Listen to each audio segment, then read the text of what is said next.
ఈరోజు ఈ live programme చేయడానికి గల ముఖ్య కారణం ఏంటంటే, ఈ ముదిగొండ శివప్రసాద్ అనే ఒక ప్రొఫెసర్ అని చెప్పుకుంటూ సమాజానికి బైబిల్ గ్రంథం మీద, యేసు ప్రభువు మీద మరి అనుచిత వ్యాఖ్యలు చేస్తూ క్రైస్తవుల్ని ఎంతగానో మనోవేదనకి గురి చేస్తూ చాలా తప్పుడు మాటలు కూడా మాట్లాడడం జరిగింది. జీసస్ మిత్ అంటే యేసు ప్రభు ఒక కల్పిత పాత్ర అని ఆయన రక్షణ టీవీలోను మరి ధర్మ మార్గం అనే ఒక ఛానల్లో డాక్టర్ భాస్కర్ రాజు అలియాస్ అందరూ ప్రేమగా అందరూ బొక్కల డాక్టర్ అని పిలుస్తారు, ఆయన ఛానల్లోనూ మాట్లాడడం జరిగింది. కానీ ఆయన శ్రీరాముల వారి గురించి కానీ లేకపోతే శ్రీకృష్ణుడు గురించి కానీ ఆయన డిబేట్ చేయడంట.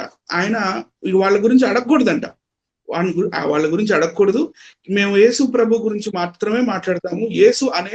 యేసు అనేవాడు, నోట్ దిస్ పాయింట్, యేసు అనేవాడు అసలు ఈ చరిత్రలోనే లేడు, ఈ జీసస్ ఈజ్ అ మిత్ అని ఆయన వ్యాఖ్యలు చేయడం జరిగింది. జీసస్ ఎన్నటికీ ఒక మిత్ కాలేరు.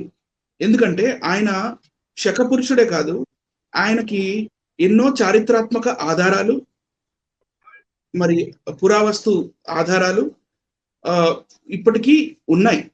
అలాగే మరి యేసు ప్రభు తిరిగిన ప్రదేశాలు, ఆయనతో పాటు అదే కాలంలో సమకాలంలో జీవించి ఉన్న రాజులు, మరి అంటే బైబిల్ గ్రంథంలో చెప్పబడిన రాజులు, మరి చారిత్రకంగా ఉన్న రాజులు, పొంతు పిలాతు కానీ లేకపోతే హేరోదు కానీ మన కైజర్ కానీ, వీళ్ళందరూ ఆయా సమయాల్లో ఉన్నవారే, వాళ్ళందరూ ఉన్నారు ఆయా సమయాల్లో. కానీ ఈయన జీసస్ మిత్ అని చెప్పి చాలా మందిని హర్ట్ చేయడం జరిగింది. కాబట్టి ఇప్పుడు బ్రదర్ తిరుపతి ప్రసాద్ గారు, మనం ఏదైతే ఈరోజు ప్రోగ్రామ్ చేయబోతున్నామో అందులో మనం చేయబోయే మెయిన్ క్లెయిమ్స్, మనం ఓన్లీ క్వశ్చనింగ్, ఇది మనం ప్రూవ్ ఏం చేయము, అది ప్రూఫ్ ఉందా లేదా, ఇది ఏంటి అని మాత్రమే మనం క్వశ్చనింగ్ చేస్తాము.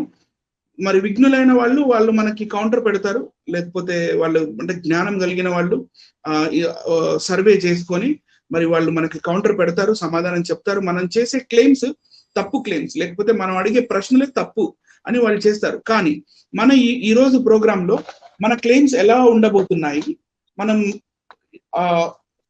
వేటి గురించి మనం ప్రశ్నించబోతున్నాం, వేటిని మనం తీసివేసి మనం ప్రశ్నించకుండా వదిలేయబోతున్నాము, అది కొంచెం ప్రేక్షకులకి చెప్పండి సార్. తప్పకుండా బ్రదరు. రామాయణంలో మనం చదివినట్లయితే, నేను పూర్తిగా రామాయణం అంతా చదివానండి. అయితే రామాయణంలో మనం చదివినట్లయితే సైన్స్ కు విరుద్ధమైన విషయాలు కొల్లలు ఉన్నాయి. తర్వాత మామూలుగా ఈ శ్రీరాములు వారు కొన్ని సందర్భాలలో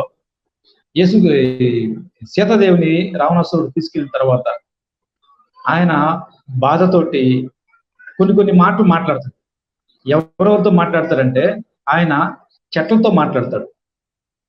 చెట్లను అడుగుతాడు, నా సీతాదేవి ఎవరు తీసుకెళ్లారు, ఎక్కడ ఉంది అని చెప్పి చెట్లతో మాట్లాడతాడు. మామూలుగా ఒక మనిషి చెట్టుతో మాట్లాడడం అనేది జరిగిన విషయం. అసలు అది విరుద్ధం అన్నమాట, సైన్స్కే విరుద్ధం అసలు. ఆ తర్వాత చెట్లతో మాట్లాడి తర్వాత పక్షులతో మాట్లాడతాడు, పక్షులతో కూడా మాట్లాడతాడు. పక్షుల భాష మనిషి భాష వేరు. పక్షుల భాష మనిషికి ఒకవేళ కొన్ని సందర్భాలు ట్రైనింగ్ ఇస్తే ఏమో అర్థం అవ్వచ్చేమో, కానీ అక్కడ ట్రైనింగ్ ఇచ్చినట్టు కూడా ఏమి ఉండదు కొన్ని సందర్భాల్లో. అయితే ఇక్కడ విరుద్ధంగా పక్షులతో మాట్లాడతాడు. ఆ తర్వాత నదులతో మాట్లాడతాడు. తర్వాత పువ్వులతో కూడా మాట్లాడతాడు. అలాగే సముద్రం కూడా శ్రీరాముడితో మాట్లాడు. ఆ తర్వాత హనుమంతుడు కూడా ఒక కొండతో మాట్లాడతాడు. ఆ తర్వాత కొండలు కూడా ఒకనొక సమయంలో ఎగిరేవంట, పర్వతాలు ఒకనొక సమయంలో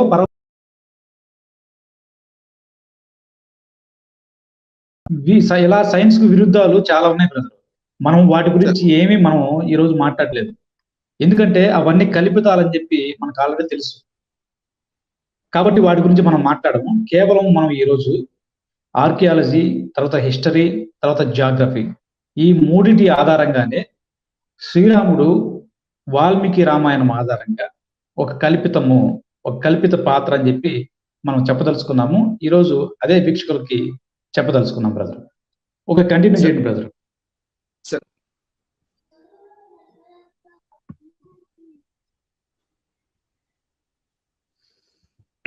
ఈరోజు మన ఏదైతే ఈ లైవ్ కార్యక్రమం ఉందో దానికి స్ఫూర్తి ముదిగొండ శివప్రసాద్ గారే. దానికి ఎలాంటి డౌట్ మనకి లేదు. ఎందుకంటే ఈయన చేసే వ్యాఖ్యలు కొన్ని చాలా కఠినంగా కర్కశంగా ఉంటాయి ఈయన గారు మాట్లాడే మాటలు. సో మనము తప్పకుండా ఇప్పుడు ఈ లైవ్ చేయడానికి ఇంకొక కారణం ఏంటంటే, ఇప్పుడు ఫలానా ఒక మనిషి ఉన్నాడు, ఆ ఫలానా మనిషి వాళ్ళ నాన్న ఉన్నాడు, తండ్రి. ఒక ఆయన వచ్చి నీ తండ్రి కాదు, అసలు నీ తండ్రే లేడు, లేకపోతే నువ్వు ఆయన పుట్టలేదు, అసలు మెయిన్ క్లెయిమ్ ఏంటంటే అసలు నీ తండ్రి అనేవాడు ఎగ్జిస్టెన్స్ లో లేడు అని మాట్లాడుతున్నారు అనుకోండి మూర్ఖంగా. అప్పుడు మనం ఏం చేస్తాము? తప్పకుండా లేదు, నా తండ్రి అనే ఆయన ఉన్నాడు, మా తండ్రి వల్లే నేను కలిగాను, లేకపోతే ఇంకా ముందుకెళ్ళి మా నాన్న సమయంలో మా నాన్న పుట్టింది ఈ సంవత్సరం దాకా మా నాన్నగారు ఈ భూమి మీద బతికి ఉన్నారు, తర్వాత మా నాన్నగారు ఒకవేళ ఉద్యోగం చేస్తే ఈ సెక్టర్ లో ఇక్కడ పనిచేశారు, అది ఇదని మనం ఆధారాలు చూపించడానికి ట్రై చేస్తాం. అదే సేమ్ థింగ్ అప్లైస్ హియర్. ఈయన మన ఆధ్యాత్మిక తండ్రి అయిన యేసు ప్రభుని జీసస్ ఈజ్ అ మిత్ అని చెప్తున్నాడు. అటువంటప్పుడు ఆయనకి చారిత్రాత్మక ఆధారాలు లేవు, పురాతత్వ లేకపోతే ఆర్కియాలజికల్ ఆధారాలు లేవు అని అలాంటి మనకు ప్రాబ్లం లేదు. We have numerous evidences. So కానీ ఎంతో మంది ఇప్పటిదాకా క్రైస్తవులు సమాధానం చెప్తూ ఉన్నారు కూడా. అయినప్పటికీ మొండిగా ఊరికే ఒక అజెండా కోసమని క్రైస్తవుల్ని రెచ్చగొడటానికి ఈయన గారు భాస్కర్ రాజు గారితో పాటు కలిసి ఇలాంటి వ్యాఖ్యలు చేయడం జరిగింది. కాబట్టి ఇప్పుడు it's now time for us to వాళ్ళని క్వశ్చన్ చేద్దాం. అలాగే ఆయన ఒక బుక్ కూడా రాయడం జరిగింది. ఆ బుక్ పేరు ఈ కల్పన బాగుంది. ఒక సిలువ పెట్టి మళ్ళీ దాని మీద మన జీసస్ క్రైస్ట్ బొమ్మ ఒకటేసి this is a beautiful creation. కేవలం యేసు ప్రభు ని కల్పించారు, ఆయన ఒక కల్పిత పాత్ర అని ఆయన బుక్ రాసి దాన్ని అమ్మకంలో పెట్టడం కూడా జరిగింది. కాబట్టి ఈరోజు మనం మీనింగ్ఫుల్ గా కొన్ని క్వశ్చన్స్ వేద్దాం. సార్ ప్రసాద్ గారు ఉన్నారా లైన్ లో? సార్, మీనింగ్ఫుల్ గా మనం కొన్ని క్వశ్చన్స్ వేద్దాం. క్వశ్చన్ నంబర్ 1, ఇప్పుడు మనం టాపిక్ లోకి వెళ్తున్నాము. మరి చూస్తున్న ప్రేక్షకులు చాలా జాగ్రత్తగా మేము ఏదైతే చెప్పాలనుకుంటున్నామో, ఏదైతే ప్రశ్నించాలనుకుంటున్నామో దాన్ని బాగా గ్రహిస్తారని ఆశిస్తున్నాం. క్వశ్చన్ నంబర్ 1, వాల్మీకి రామాయణంలో చెప్పబడిన రాజ్యములు, రాజ్యాలు వాల్మీకి రామాయణంలో ఏవైతే అంటే పక్కన దేశాల్లో లేకపోతే అవతల దేశాల్లో ఉన్న రాజ్యాల పేర్లు చెప్పబడ్డాయో నిజంగా చరిత్రలో ఆ రాజ్యాలు ఉన్నాయా? బి కింద ఒకవేళ చరిత్రలో ఉంటే ఆ రాజ్యాలు ఏ కాలం నాటివి? ఒకసారి ఆ రిఫరెన్స్ ఏంటో చూద్దాం. ఇది వాల్మీకి రామాయణము కిష్కింధకాండ 43వ సర్గంలో, కిష్కింధకాండ 43వ సర్గంలో సార్ 11, 12, 13 ఈ 3 శ్లోకాలు ఇక్కడ పెట్టాను. కొంతమంది శ్లోక వీరులు ఉంటారండి, మాకు శ్లోకం కావాలి, శ్లోకాలు చూపించండి అంటారు. కాబట్టి వాళ్ళ కోసం అని మేము ఇక్కడ శ్లోకం పెట్టడం జరిగింది. ఇక్కడ మనకు శ్లోకాల్లో కనపడుతుంది. తత్ర మలేచాన్ పులిందాంచ సురసేనాస్తందైవ చ ప్రస్థలాన్ భారతాంచ కురుంచ సహ మద్రకైః కాంబోజ యవనశ్చైవ శకానాం పత్తనాన చ. సో ఇవన్నీ ఇక్కడ కాంబోజ, యవన, శక, కురు, మాద్రక అని ఇక్కడ కొన్ని చెప్తున్నాడు. అసలు దాని అర్థం ఏంటి? ఇవేంటి? ఇప్పుడు చూసే ముందు ఒక చిన్న నేను మీకు ఈ కథ యొక్క కాంటెక్స్ట్ చెప్తాను. సీతమ్మ వారిని రావణుడు తీసుకొని వెళ్ళిపోయిన తర్వాత లంకకి, నాట్ శ్రీలంక, లంక, రామాయణం ప్రకారం లంక, ఆ లంకకి తీసుకెళ్లిపోయిన తర్వాత సీతమ్మ వారు ఎక్కడికి వెళ్ళారో తెలియదు. ఆ టైం అప్పుడు సుగ్రీవుడితో రాముల వారికి పరిచయం అవుతుంది. సరే, ఈ వాలి వధ అవన్నీ అయిపోయిన తర్వాత చాలా తర్వాత ఈ 43వ సర్గ కిష్కింధ కాండకు వచ్చేసరికి అక్కడ సుగ్రీవుడు వానరులందరినీ పిలిచి, మీరు నార్దర్న్ సైడ్, ఉత్తరం వైపు నార్దర్న్ సైడ్ వెళ్ళి అక్కడ వెతకండి, సీతమ్మ వారు ఉన్నారేమో అని. ఎక్కడ వెతకండి? కొన్ని రాజ్యాల పేర్లు చెప్తున్నారు. చూడండి ఆ రాజ్యాల పేర్లు ఎలా ఉన్నాయో. కింద ఇది పైన అంతా టీకా అండి. కింద అక్కడ మ్లేచ్ఛ, పులింద, సురసేన, ప్రస్థల, భరత, కురు, మద్రక, కాంబోజ, యవన, శక, బహ్లీక, ఋషిక, పౌరవ, టంకణ, చీన, పరమచీన, నీహార, వరద దేశములలో బాగుగా వెదకి హిమవత్ పర్వతమునందు కూడా సీతకై అన్వేషించుడు అని చెప్తున్నారు. సీతకై అన్వేషించుడు, మీరు సీతకై అన్వేషించండి అని చెప్తున్నాడు. సో ఇప్పుడు మనం హిస్టరీ ప్రకారంగా ఒకవేళ ఈ రామాయణం కరెక్ట్ టైంలో సెట్ అవుతుంది అంటే త్రేతాయుగంలో ఎప్పుడో 17 లక్షల సంవత్సరాల క్రితం, లేకపోతే 12 లక్షల సంవత్సరాల క్రితం అది అన్నప్పుడు మరి ఈ రాజ్యాలు ఉన్నాయా? ఉంటే ఎక్కడున్నాయి? అవి ఏ కాలానికి చెందినవి అనేది ఒక చిన్న లుక్ ఇద్దాము. ఇది కొంచెం చాలా డీప్ గా అర్థం చేసుకుంటూ చూడాలండి. మీకు ఒక మ్యాప్ కనపడుతుంది. ఈ మ్యాప్ దీన్ని మనం ఇక్కడ నీట్ గా చూస్తే ఇక్కడ మీకు బహ్లీకా అని కనపడుతుంది పైన. ఇక్కడ ఈ ప్లేస్ లో బహ్లీకా దగ్గర కాంబోజా, మళ్ళీ దానికి కొంచెం కింద ఇక్కడ రండి, మీకు మాద్ర అని కనపడుతుంది. ఈ మాద్రనే మాద్రక అని ఇందాక మనం చూసిన శ్లోకంలో రాసి ఉంది. దాని తర్వాత కురు, ఇక్కడ స్క్వేర్ షేప్ లో కురు కింద మత్స్య, తర్వాత మళ్ళీ సురసేన, తర్వాత మళ్ళీ మనం ఇంకా కిందికి వచ్చేస్తే పులింద కనపడుతున్నాయండి. పులింద, ఇవన్నీ రాజ్యాలు ఒకప్పుడు ఉన్నాయి, లేవని అబద్ధాలు చెప్పడానికి లేదు. ఇవన్నీ ఒకప్పుడు ఉన్నాయి. కానీ ఇవన్నీ ఎప్పుడున్నాయి? ఇవన్నీ క్రీస్తు పూర్వం 500 సంవత్సరాల క్రితం ఉన్నాయి. క్రీస్తు పూర్వం కేవలం 500 సంవత్సరాల క్రితం ఉన్న ఈ రాజ్యాల పేర్లు అప్పుడెప్పుడో 17 లక్షల సంవత్సరాల క్రితం వానరులు వాళ్ళు మాట్లాడుతున్న ఆ టైం అప్పుడు 17 లక్షల సంవత్సరాల క్రితం ఉండడం అనేది కొంచెం ఆలోచించాల్సిన విషయం. మరి ఇది ఏంటి? ఈ మహాజనపద ఇక్కడ మీకు కనపడుతుంది చూడండి. ఇక్కడ ఎక్స్ట్రీమ్ మనకి రైట్ సైడ్ పైన janapadas and mahajanapadas and janapadas 500 BC. ఈ జనపద అనేది గౌతమ బుద్ధుడు కన్నా ముందు కాలం అంటే గౌతమ బుద్ధుల వారు క్రీస్తు పూర్వం 450, క్రీస్తు పూర్వం 470 అన్ని సంవత్సరాల క్రితం పుట్టిన గౌతమ బుద్ధుడు. అంతకన్నా ముందు ఇంకొక 500 సంవత్సరాలు ఆ టైంలో ఇవన్నీ ఒకే టైం అప్పుడు ఈ మహాజనపదాలు అనే రూపంలో ఉండేవి మన భారతదేశంలో. మరి ఈ రాజ్యాల పేర్లు మహాభారతంలో ఉండడం అనేది అది మనం అందరం ఆలోచించాల్సిన విషయం. నెక్స్ట్, ఇప్పుడు ఇంకా మీకు క్లియర్ గా అర్థం అవడానికి, మీకు ఇంకా క్లియర్ గా కనపడటానికి ఈ శ్లోకం ఈ తాత్పర్యం ఏదైతే ఉందో కొంచెం కట్ చేసి ఒక్కొక్క రాజ్యం ఎప్పుడు పుట్టింది, ఎప్పుడు వచ్చింది అనేది చూపించడం జరుగుతుంది. ఇప్పుడు మీకు తాత్పర్యం అక్కడ మ్లేచ్ఛ అని ఉంది. ఇక్కడ మ్లేచ్ఛ చూడండి. మ్లేచ్ఛులు అంటే ఎవరు? పరదేశీయులు. నెక్స్ట్ పులింద.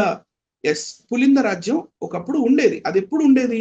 క్రీస్తు పూర్వం కేవలం 269 నుంచి 231 సంవత్సరం వరకు ఉంది. ఆర్కియాలజికల్ ఎవిడెన్సెస్ ఉన్నాయి. మళ్ళీ వాళ్ళని మ్యాప్ లో కూడా ఇందాక నేను పులింద చూపించడం జరిగింది. మహాజనపదంలో ఒక రాజ్యం ఈ పులింద. నెక్స్ట్ అలాగే పైన చూస్తే సురసేన, పులింద పక్కనే సురసేన, సూరసేన కూడా ఉంది. సురసేన క్రీస్తు పూర్వం 6వ శతాబ్దానికి చెందిన ఒక మహాజనపదంలోని ఒక రాజ్యం. అలాగే ప్రస్థల కూడా క్రీస్తు పూర్వం 5వ శతాబ్దానికి చెందిన మహాజనపద ఒక రాజ్యం. భారత అని కూడా వచ్చింది, కావాలంటే మీరు ఇక్కడ చూడండి పైన శ్లోకం తాత్పర్యం దగ్గర భారత అని వచ్చింది.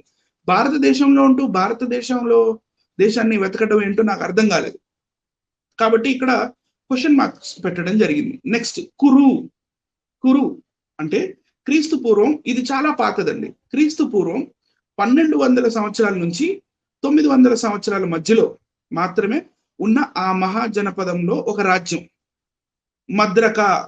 నెక్స్ట్ మద్రక, ఈ శ్లోక తాత్పర్యం చూస్తే మద్రక అనే దానికి ఆర్కియాలజికల్ ఎగ్జిస్టెన్స్, అంటే ఆర్కియాలజికల్లీ ఇది ఎగ్జిస్ట్ అయ్యింది అని చెప్పడానికి మన దగ్గర పెద్దగా ఆధారాలు ఏం లేవు. తర్వాత నెక్స్ట్ వచ్చేసి మనకు కనపడేది కాంబోజా అనేది ఇప్పటికి కూడా మనకి ఉన్న ఆఫ్ఘనిస్తాన్. ఒక టైం అప్పుడు కేవలం ఒక క్రీస్తు పూర్వం 500 సంవత్సరాల క్రితం కాంబోజా రాజ్యం అనేది ఒక రాజ్యం ఉండేది. నెక్స్ట్ మళ్ళీ యవన అని మనకు కనపడుతుంది ఇక్కడ రెండో లైన్ లో కాంబోజా పక్కన యవన మీకు ఇక్కడ కనపడుతుంది. ఈ యవనులు అంటే ఇండో గ్రీకు దేశస్తులు. అలెగ్జాండర్ మన ఇండియాకి వచ్చి యుద్ధం చేసి వెళ్ళిపోయే ఆ టైం అప్పుడు కొంతమంది గ్రీకులు మన పాకిస్తాన్, ఆఫ్ఘనిస్తాన్ ఏరియాల్లో ఉండిపోయారు. వాళ్ళనే ఇండో గ్రీకులు అంటారు, మనం యవనులు అంటాం. మళ్ళీ అలాగే హెబ్రూ బైబిల్లో కూడా మనకు ఉంటది యవన అని. మళ్ళీ యవనులు గ్రీకుల రాజులు అని చెప్పి ఇవన్నీ మనకి ఎవిడెన్సెస్ మనకి హిస్టారికల్లీ కూడా కనపడతాయి. సో వీళ్ళు యవనులు ఇండియాలో, అంటే ఈ సీన్ ఎప్పుడైతే సుగ్రీవుడి దగ్గర ఈ సీన్ జరుగుతుందో, ఆ సీన్ జరుగుతున్నప్పుడు ఈ యవనులు ఉండకూడదు యాక్చువల్గా. ఎందుకంటే ఇది ఎప్పుడో 17 లక్షల సంవత్సరాల క్రితం వాళ్ళు అని చెప్తున్నప్పుడు ఈ యవనులు కేవలం మన వరల్డ్ హిస్టరీలో క్రీస్తు పూర్వం 180 నుంచి క్రీస్తు శకం 10 సంవత్సరాలకు మాత్రమే చెందిన రాజ్యం, క్రీస్తు శకానికి చెందిన రాజ్యం ఇది. తర్వాత సఖ అంటే ఇండోసింధియన్స్. ఆ ఇండోసింధియన్స్ కూడా యవనులతో పాటు అంటే కో ఎగ్జిస్టెన్స్, వాళ్ళు ఒకే టైం అప్పుడు బ్రతికి ఉన్నారు. చూడండి, ఈ సకులు యవనులు పక్కపక్కన రాజ్యంలోనే వాళ్ళు పాకిస్తాన్, ఆఫ్ఘనిస్తాన్ ఏరియాల్లో, మళ్ళీ ఇండియాలో చాలా లోపల వరకు వీళ్ళు యవనులు సకులు ఒక టైం అప్పుడు వచ్చారు కూడా. మనం అదే హిస్టరీలో బాగా చూస్తే శాతవాహన రాజు అయిన గౌతమిపుత్ర శాతకర్ణి యవనులతోటి సకులతోటి యుద్ధం కూడా చేశాడు. మీరు ఒకవేళ గౌతమిపుత్ర శాతకర్ణి సినిమా చూసి ఉంటే, లేకపోతే ఏదైనా హిస్టరీ చదివి ఉంటే, ఆయన ఈ యవనులు సకులతోటి కూడా భీకరమైన యుద్ధాలు చేసినట్టుగా మనం చూడొచ్చు. క్రీస్తు పూర్వం 150 నుంచి క్రీస్తు శకం 400కు చెందిన పర్షియన్ రాజులు వీళ్ళు. ఆ పర్షియన్ రాజులే ఇండోసింధియన్స్. బాహ్లికాకి ఇంకొక పేరు బ్యాక్ట్రియా ఎవరిదో కాదు, ఇండో గ్రీక్స్ కి కొంచెం వెనకాల వైపు, ఇండియన్ బార్డర్ దగ్గర కొంచెం వెనకాల వైపు ఉన్న ఆ ఏరియాని బ్యాక్ట్రియా అంటారు. సో ఈ Sanskrit version of Bactria is Bahlika. Right sir, మీరు అక్కడ కొంచెం లింగ్విస్టిక్ అర్థం చేసుకోవాలి. ఇవన్నీ historically and archaeologically proven. Rishika అనే రాజ్యం మనకి ఎక్కడ కనపడదండి. మీరు గూగుల్ చేసినా, ఎన్ని పెద్ద పెద్ద పుస్తకాలు తీసి చదివినా ఋషిక అనే రాజ్యం లేదు. కానీ ఇక్కడ మనకి రామాయణంలో చెప్పబడుతుంది బాహ్లిక, ఋషిక, పౌరవ అని. పౌరవ అనే రాజ్యం ఉంది. ఎస్, పౌరవ అనే రాజ్యం క్రీస్తు పూర్వం 5వ శతాబ్దానికి చెందిన రాజ్యం. ఇది కూడా మహాజనపదంలోనే ఒక రాజ్యమే ఒకప్పుడు ఈ పౌరవ రాజ్యం. ఎవరంటే అలెగ్జాండర్ ఇండియాకి వచ్చినప్పుడు పోరస్ అని ఒక రాజు పోరాడాడు మన అలెగ్జాండర్ తోటి. పోరస్ అని ఒక మన దేశంలో ఉన్న ఒక రాజు, పోరస్ ఎవరైతే ఉన్నారో పృథ్వీరాజ్ అని అంటారు కదా, ఆయన ఈ పౌరవ రాజ్యానికి చెందిన ఆయనే. మరి వీళ్ళందరూ రామాయణంలో ఉండడం చాలా వింత అయిన విషయం. టంకణ ఇలాంటి కింగ్డమ్ ఏం లేదు. చీనా అంటే చైనీస్. చైనా ఎప్పుడు ఇండియాలో లేదు కదా. మరి ఈయన ఇండియన్ బార్డర్ దగ్గరికి వెళ్ళి చూడమని చెప్తున్నాడు. మరి అక్కడ నాన్ ఇండియన్స్ అయిన ఈ చైనాలో కూడా వెళ్ళి సీతమ్మ వారిని ఎతకమని చెప్తున్నారు. నెక్స్ట్ వస్తే ఇక్కడ మనకి పరమ చీనా అని ఉంటది. ఇప్పుడు పరమ చీనా అంటే ఏంటో, అంటే ద గ్రేటర్ చైనా, అంటే ఆఫ్టర్ క్రాసింగ్ ద హిమాలయాస్ ఇంకా పైకి వెళ్ళిపోయి పరమ చీనా అక్కడ కూడా ఎతకమంటున్నాడు. నీహారా అనేది మనకి హిస్టరీలో ఎక్కడ దొరకలేదు. వరద రాజ్యం అనే కూడా రాజ్యం మనకి ఎక్కడ దొరకలేదు. సో ఈ రిఫరెన్స్ వల్ల మనకి క్లియర్ గా అర్థమవుతుంది ఏంటంటే, ఈ రిఫరెన్స్ వల్ల మనకి క్లియర్ గా ఏమర్థమవుతుందంటే, ఈ మహాజనపదాలకి చెందిన క్రీస్తు పూర్వం వాళ్ళు రామాయణంలో చెప్పబడ్డారు. మళ్ళీ క్రీస్తు శకంలో ఉన్న రాజులు, రాజ్యాలు, ఆ రాజ్యాల పేర్లు కూడా మనకి ఇందులో మా రామాయణం కిష్కింధకాండ 43వ అధ్యాయంలో కనపడుతున్నారు. నెక్స్ట్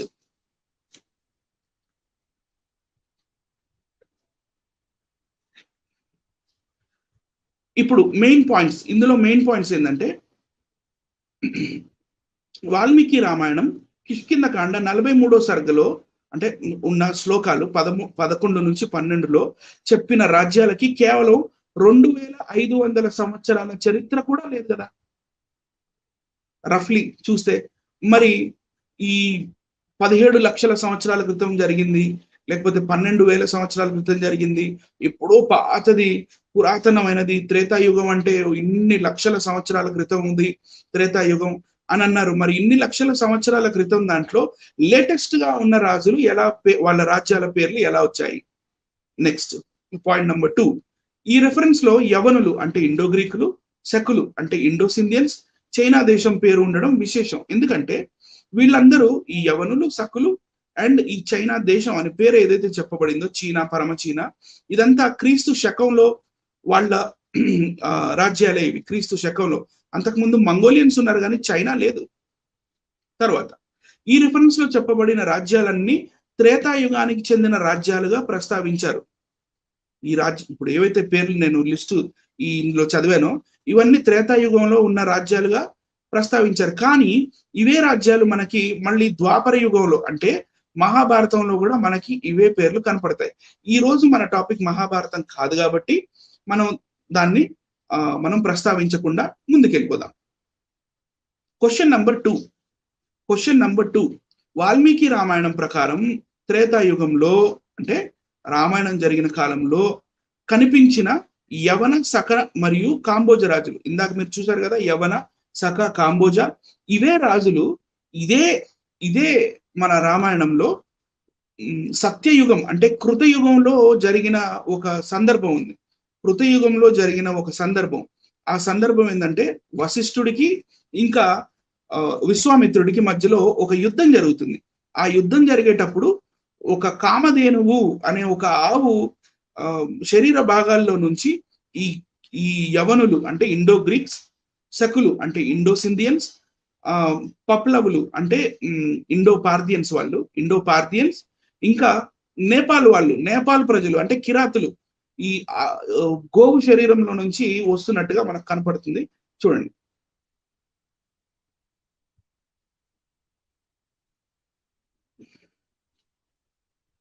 అంతటా విశ్వామిత్ర మహారాజు తన సైన్యము ఈ విధంగా నశించుచుండగా చూచి చాలా కోపించి కోపము చేత, ఇది ఎక్కడుంది? మీ రిఫరెన్స్ చెప్పలేదండి మీరు అంటున్నారేమో. కింద చూడండి, రిఫరెన్స్ మనకు కనపడుతుంది ఇక్కడ. శ్రీమద్ రామాయణం అందరి బాలకాండములోని 54వ సర్గము. రైట్ సార్, 54వ సర్గలో ఇవి 18, 19, 20, 22, 23 శ్లోకాల ఈ శ్లోకం యొక్క తాత్పర్యం. మనకు శ్లోకం అవసరం లేదు, ఏ బుక్ లో చూసినా మనకి ఈ బాలకాండలోని 54వ సర్గంలో ఈ శ్లోకాల్లో మనకి ఇదే తాత్పర్యం కనపడుతుంది. శ్లోకాలు ఎవరికైనా ఇంట్రెస్ట్ ఉంటే బుక్స్ తీసి చూసుకోవచ్చు. అంతటా విశ్వామిత్ర మహారాజు తన సైన్యము ఈ విధంగా నశించుచుండగా చూచి చాలా కోపించి కోపము చేత కళ్ళు పెద్దవి చేసి రథము అధిరోహించి అనేక విధములైన ఆయుధములతో పప్లవులను నశింపజేసెను. Note this point. ఈ పప్లవులు అంటే ఎవరు? మనం చూద్దాం. నంబర్ 1 పప్లవులు. పప్లవులను అందరినీ విశ్వామిత్రుడు చంపివేయట విశ్వామిత్రుడు చూశాడంట. అంటే ఇది కృతయుగంలో జరిగింది అని చెప్పి రాముడికి ఈ కథ చెప్తున్నారు రాముల వారికి బాలకాండలో. సో ఇది పూర్వం జరిగిన కథ అన్నమాట. అంటే ఎన్నో లక్షల సంవత్సరాల క్రితం జరిగిన కథ అని రామాయణంలో రాశారు. చూడండి, ఈ పప్లవులందరినీ విశ్వామిత్రుడు చంపివేయట చూసి ఆ కామధేను కోపంతో మరల యవనులను సకులను, ఇందాక నోట్ దిస్ పాయింట్ అన్నాను కదా, ఆ పాయింట్ పల్లవులు 1, నంబర్ 2 యవనులు, నంబర్ 3 సకులను సృజించెను. కామధేనువు సృజించిందంట కోపంతో. కాంతి కలవారును మహావీర్యవంతులను బంగారు కింజల్కముల వలెనున్న వారును అగు ఆ యవనులు సకులు భూమిని కప్పివేసిరి. మళ్ళీ వాళ్ళు ఆవు శరీరం నుంచి వచ్చారు, కరెక్టే. ఎలా వచ్చారు? పొడవైన ఖడ్గములను పట్టసములను చేతబట్టుకొని బంగారు వస్త్రములను ధరించి మండుచున్న అగ్నుల వలె ఉన్న ఆ సకయవనులు విశ్వామిత్రుని సైన్యమునంతయు నశింపజేసిరి. పిమ్మట అంటే 23 పిమ్మట విశ్వామిత్రుడు మహాస్త్రము ప్రయోగింపగా యవనులు కాంబోజులు పప్లవులు చెల్లాచెదురైరి. ఇప్పుడు మనం చూడాల్సింది ఏంటంటే అసలు యవనులు అంటే ఎవరు? ఈ యవనులు ఏంటి? What is this problem with యవనులు? ఇందాక కూడా మనం చూసాము, సుగ్రీవుడు కూడా చెప్పాడు యవనుల రాజ్యం, యవన కాంబోజ శక దాకా వెళ్ళి చూసిరమ్మన్నాడు. మరి యవనులు ఎవరంటే ఈ యవన రాజులు వీళ్ళ శిల్పాలు ఇవి. ఆర్కియాలజికల్ డిపార్ట్మెంట్ కి ఈ యవనులు చెక్కిన శిల్పాలు దొరికినాయి. యవన రాజులు క్రీస్తు పూర్వం 180 నుంచి క్రీస్తు శకం 100 అంటే 100 years 100 AD వరకు బతికి ఉన్న ఈ రాజులు వీళ్ళ శిల్పకళ ఇది. నెక్స్ట్ ఇప్పుడు మనం చూస్తే యవన రాజుల నాణాలు ఇవి. యవన రాజులు ఎవరైతే ఇండో గ్రీక్స్ ఉన్నారో వాళ్ళ మొట్టమొదటి రాజు పేరు మెనాండర్. మీకు ఇక్కడ కాయిన్ మీద కనపడుతుంది చూడండి, మెనాండర్ కనపడుతుందా అండి? మెనాండర్, ఇది మెనాండర్ కాయిన్. ఈ మెనాండర్ కాయిన్ యవన రాజులు క్రీస్తు పూర్వం 180 నుంచి క్రీస్తు శకం 100వ సంవత్సరం దాకా ఉన్న ఈ రాజుల నాణెములు ఇవి. ఈ నాణ్యాలు మరి ఆర్కియాలజికల్ సర్వే వాళ్ళకి దొరికినాయి. మళ్ళీ పెద్ద పెద్ద మ్యూజియంస్ లో కూడా మనకి ఇలాంటి నాణ్యాలు ఈ యవనులకి సంబంధించినవి దొరుకుతాయి. ఈ యవనులు రామాయణంలో ఉండడం అనేది అది ఎంతవరకు మరి ఫిట్ అవ్వట్లేదు హిస్టారిసిటీకి, ఆర్కియాలజీకి. మరి ఎలా చూసినా కూడా ఈ యవనులు క్రీస్తు శకంలో ఉన్న వాళ్ళు వీళ్ళు రామాయణంలో ఉండడం అనేది ఫిట్ అవ్వట్లేదు. నెక్స్ట్ శకరాజులు అంటే ఎవరు చెప్పాను కదా ఇందాక, ఇండో సింధియన్స్ అని. ఈ ఇండో సింధియన్స్ రాజులు వాళ్ళ శిల్పకళ ఇలా ఉండేది. క్రీస్తు పూర్వం 150 నుంచి క్రీస్తు శకం 400 సంవత్సరాల దాకా కూడా వీళ్ళు పాకిస్తాన్ అండ్ ఆఫ్ఘనిస్తాన్ ఆ ఏరియాల్లో వీళ్ళ రాజ్యాలు ఉండేవి. ఈ శకరాజుల రాజ్యం పేరు అప్పట్లో శకస్థాన్ అనేవాళ్ళు. శకస్థాన్ మీరు కావాలంటే గూగుల్ కూడా చేసుకోవచ్చు. సకులు, శకస్థాన్, ఇండో సింధియన్స్ అని చెప్పి మీరు గూగుల్ చేసుకోవచ్చు, మీకు వస్తారు. ఇవే రాజులు మనకి రామాయణంలో కనపడడం మరి చాలా ఆశ్చర్యచకితం. అది క్రీస్తు శకం 400 సంవత్సరాలకు చెందిన వాళ్ళు. నెక్స్ట్ ఇవి శకరాజుల నాణ్యాలండి. శకరాజుల నాణ్యాలు చూడొచ్చు మీరు. నెక్స్ట్ పప్లవులు అని అన్నారు కదా ఇందాక, నోట్ దిస్ పాయింట్, మీరు పప్లవులు గుర్తుంచుకోండి అన్నాను. ఈ పప్లవులే పహ్లవులు. పహ్లవ రాజులు మీకు ఇక్కడ కింద కనపడుతుంది చూడండి, ఇక్కడ నేను కర్సర్ ఇట్లా అన్నాను. పహ్లవ umpire 50 AD.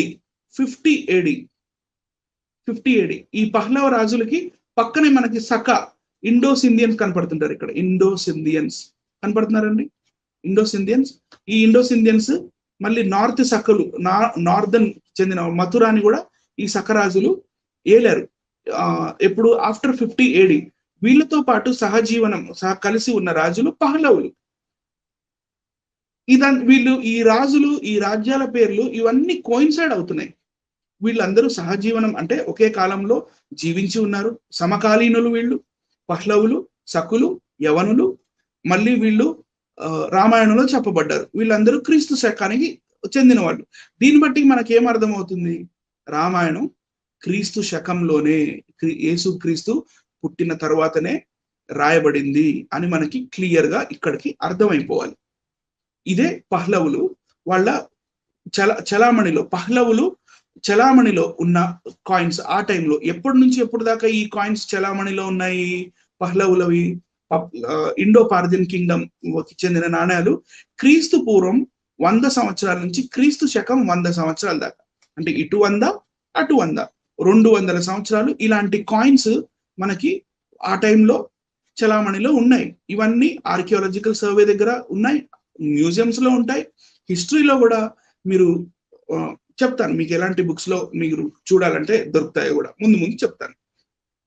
Next, Valmiki Ramayanam Bala Kanda 55వ సర్గలో అంటే ఇందాక 54 చూసాం కదా, ఇది 55.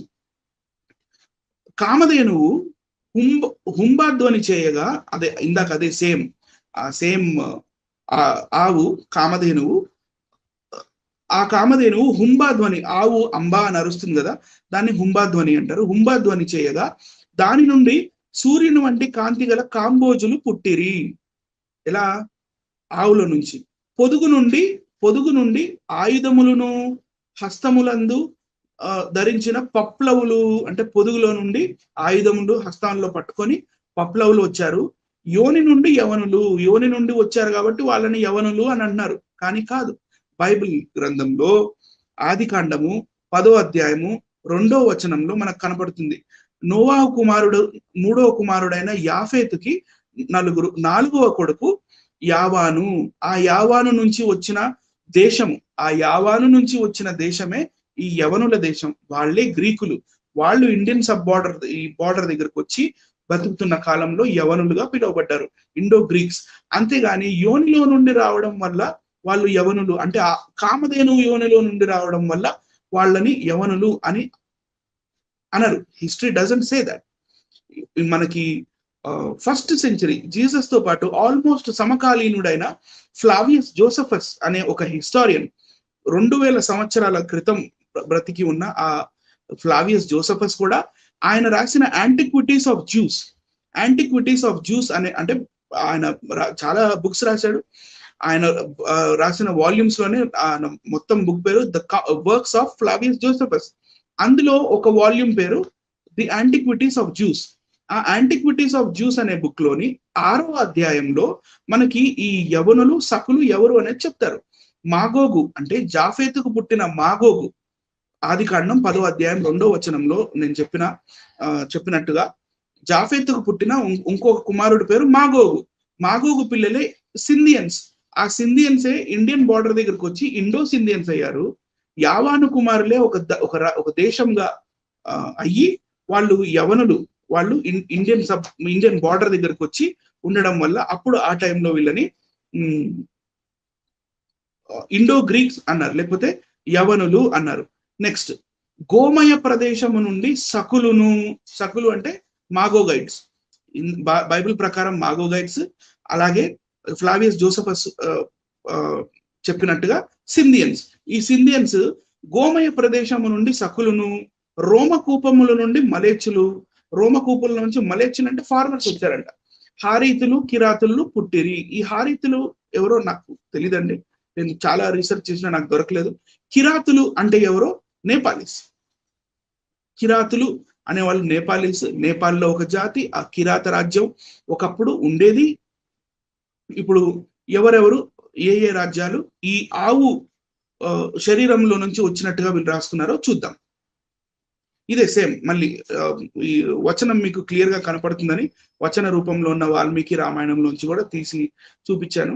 ఆ కామధేవును హుంబాధ్వని చేయగా దాని నుండి సూర్యుని వంటి కాంతి గల కాంబోజులు పుట్టిరి. పొదుగు నుండి ఆయుధములను హస్తములందు ధరించిన పప్లవులను, యోని నుండి యవనులు, గోమయ ప్రదేశం నుండి సక్కులను, రోమకూపం నుండి మ్లేచ్చులు, హరీతులు, కిరాతులు పుట్టిరి. అది కూడా పుట్టడం కూడా నార్మల్ గా రాలేదు. వాళ్ళు ఇక్కడ కింద చూడండి, ఈ విధముగా జనించిన కాంబోజాదులందరూ పదాతి గజ అశ్వ అంటే రథాలు, గజాలు అంటే ఏనుగులు, అశ్వాలు అంటే గుర్రాలు, రథములతో కూడిన విశ్వామిత్ర సైన్యమునంతను క్షణములో నశింపజేసిరి. వీళ్ళు ఆవు శరీరం నుంచి రావడం, అది కూడా కత్తులు పట్టుకొని రథాలతో పాటు గుర్రాలతో పాటు ఏనుగులతో పాటు వచ్చారని ఈ 1వ శతాబ్దం తర్వాత, అంటే క్రీస్తు శకం తర్వాత చలామణిలో ఉన్న బతికి ఉన్న ఆ రాజ్యాలు ఇలా పుట్టాయని రాసుకోవడం ఇది చాలా మరి శోచనీయం, మరి ఆలోచించాల్సిన విషయం. కిరాత అంటే ఏంటి? కిరాత మనం ఇందాక చూసాం కదా, కిరాతులు అని కూడా వచ్చారు కదా. కిరాత అనేది ఆనాడు కిరాతులు, ఈనాడు ఆధునిక నేపాల్ దేశం, దాన్నే కిరాతులు అని కూడా అంటారు. నెక్స్ట్ ఇక్కడికి వెళ్తే ఇదిగోండి, మీకు ఇక్కడ క్లియర్ గా కనపడుతుంది. కిరాతులు అంటే నేపాలీస్ పీపుల్, కిరాతీ పీపుల్ ఇక్కడ మీకు కనపడుతుంది. కిరాతీ పీపుల్.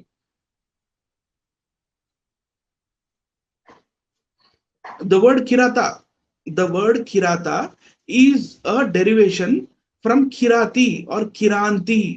Kiranti అంటే మనకి వాళ్ళ భాషలో ఈ రెండు మాట Kiranti, to name group of people in eastern Nepal. Okay, so ఈ నేపాల్ కి చెందిన ఈ ప్రజలు కిరాతులు.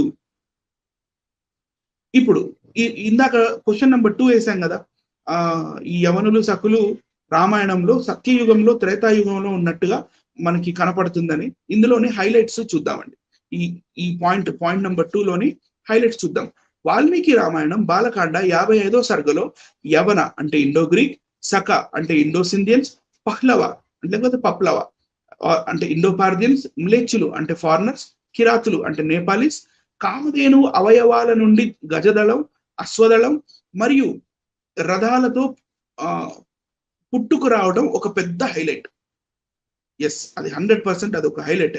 యవన, సక, కాంబోజ, పహ్లవ, కిరాత రాజ్యాలు క్రీస్తు శకంలో అంతమైన రాజ్యాలు. మరి సత్యయుగం అంటే మనం ఎలా అర్థం చేసుకోవాలి? క్రీస్తు శకమే సత్యయుగమా, లేకపోతే క్రీస్తు శకంలో ఉన్న వాళ్ళు, సుగ్రీవుడు కూడా చెప్పాడు మీరు ఆ రాజ్యాలకి, యవన, సక, కాంబోజ రాజ్యాలకు వెళ్ళి మీరు సీతమ్మ వారిని ఎతకండి అని. వాళ్ళు కూడా క్రీస్తు శకానికి చెందిన రాజులే. మరి క్రీస్తు శకానికి చెందినదే త్రేతాయుగమా అనేది క్వశ్చన్. ఇంకొక పాయింట్ ఏంటంటే, ఋగ్వేదం 7వ మండలం మొత్తం వశిష్ఠుడు రచించాడు అంటారు. ఋగ్వేదం 7వ మండలం మొత్తం రచించిన వశిష్ఠుడు కృతయుగంలో 1వ శతాబ్దానికి చెందిన రాజ్యాలని కామధేనువుతో పుట్టించాడు అనే కల్పన అద్భుతం. ముదిగొండ గారు సూపర్ అండి.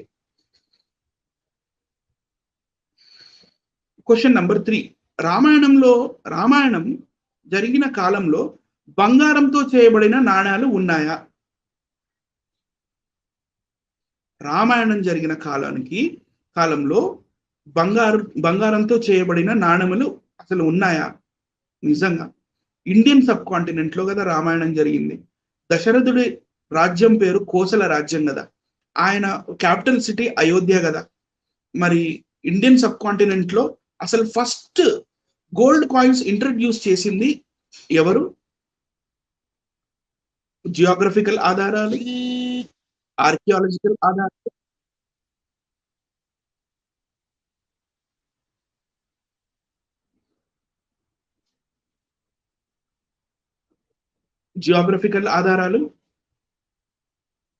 ఆర్కియాలజికల్ ఆధారాలు, మరి ఇంకా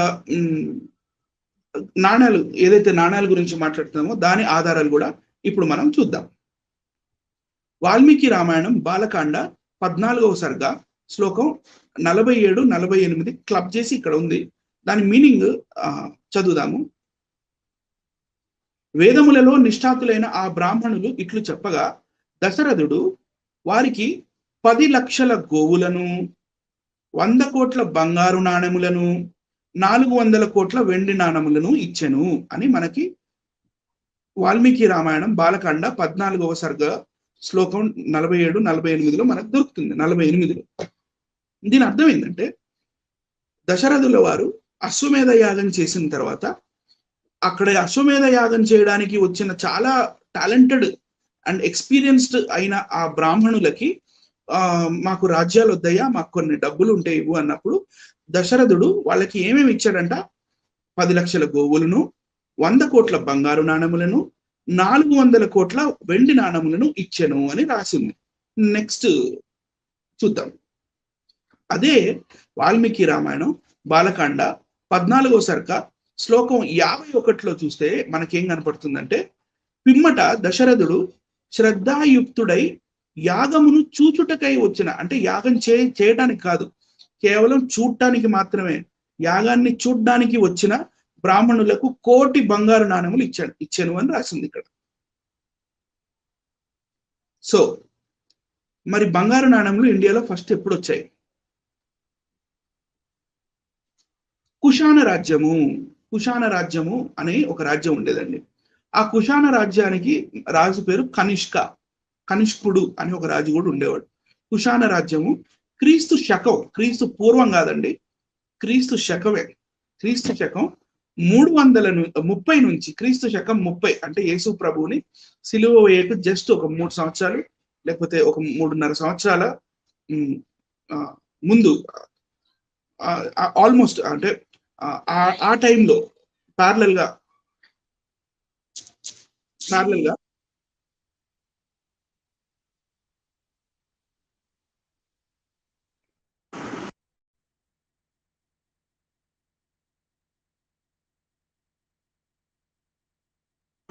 1 సెకండ్ సార్.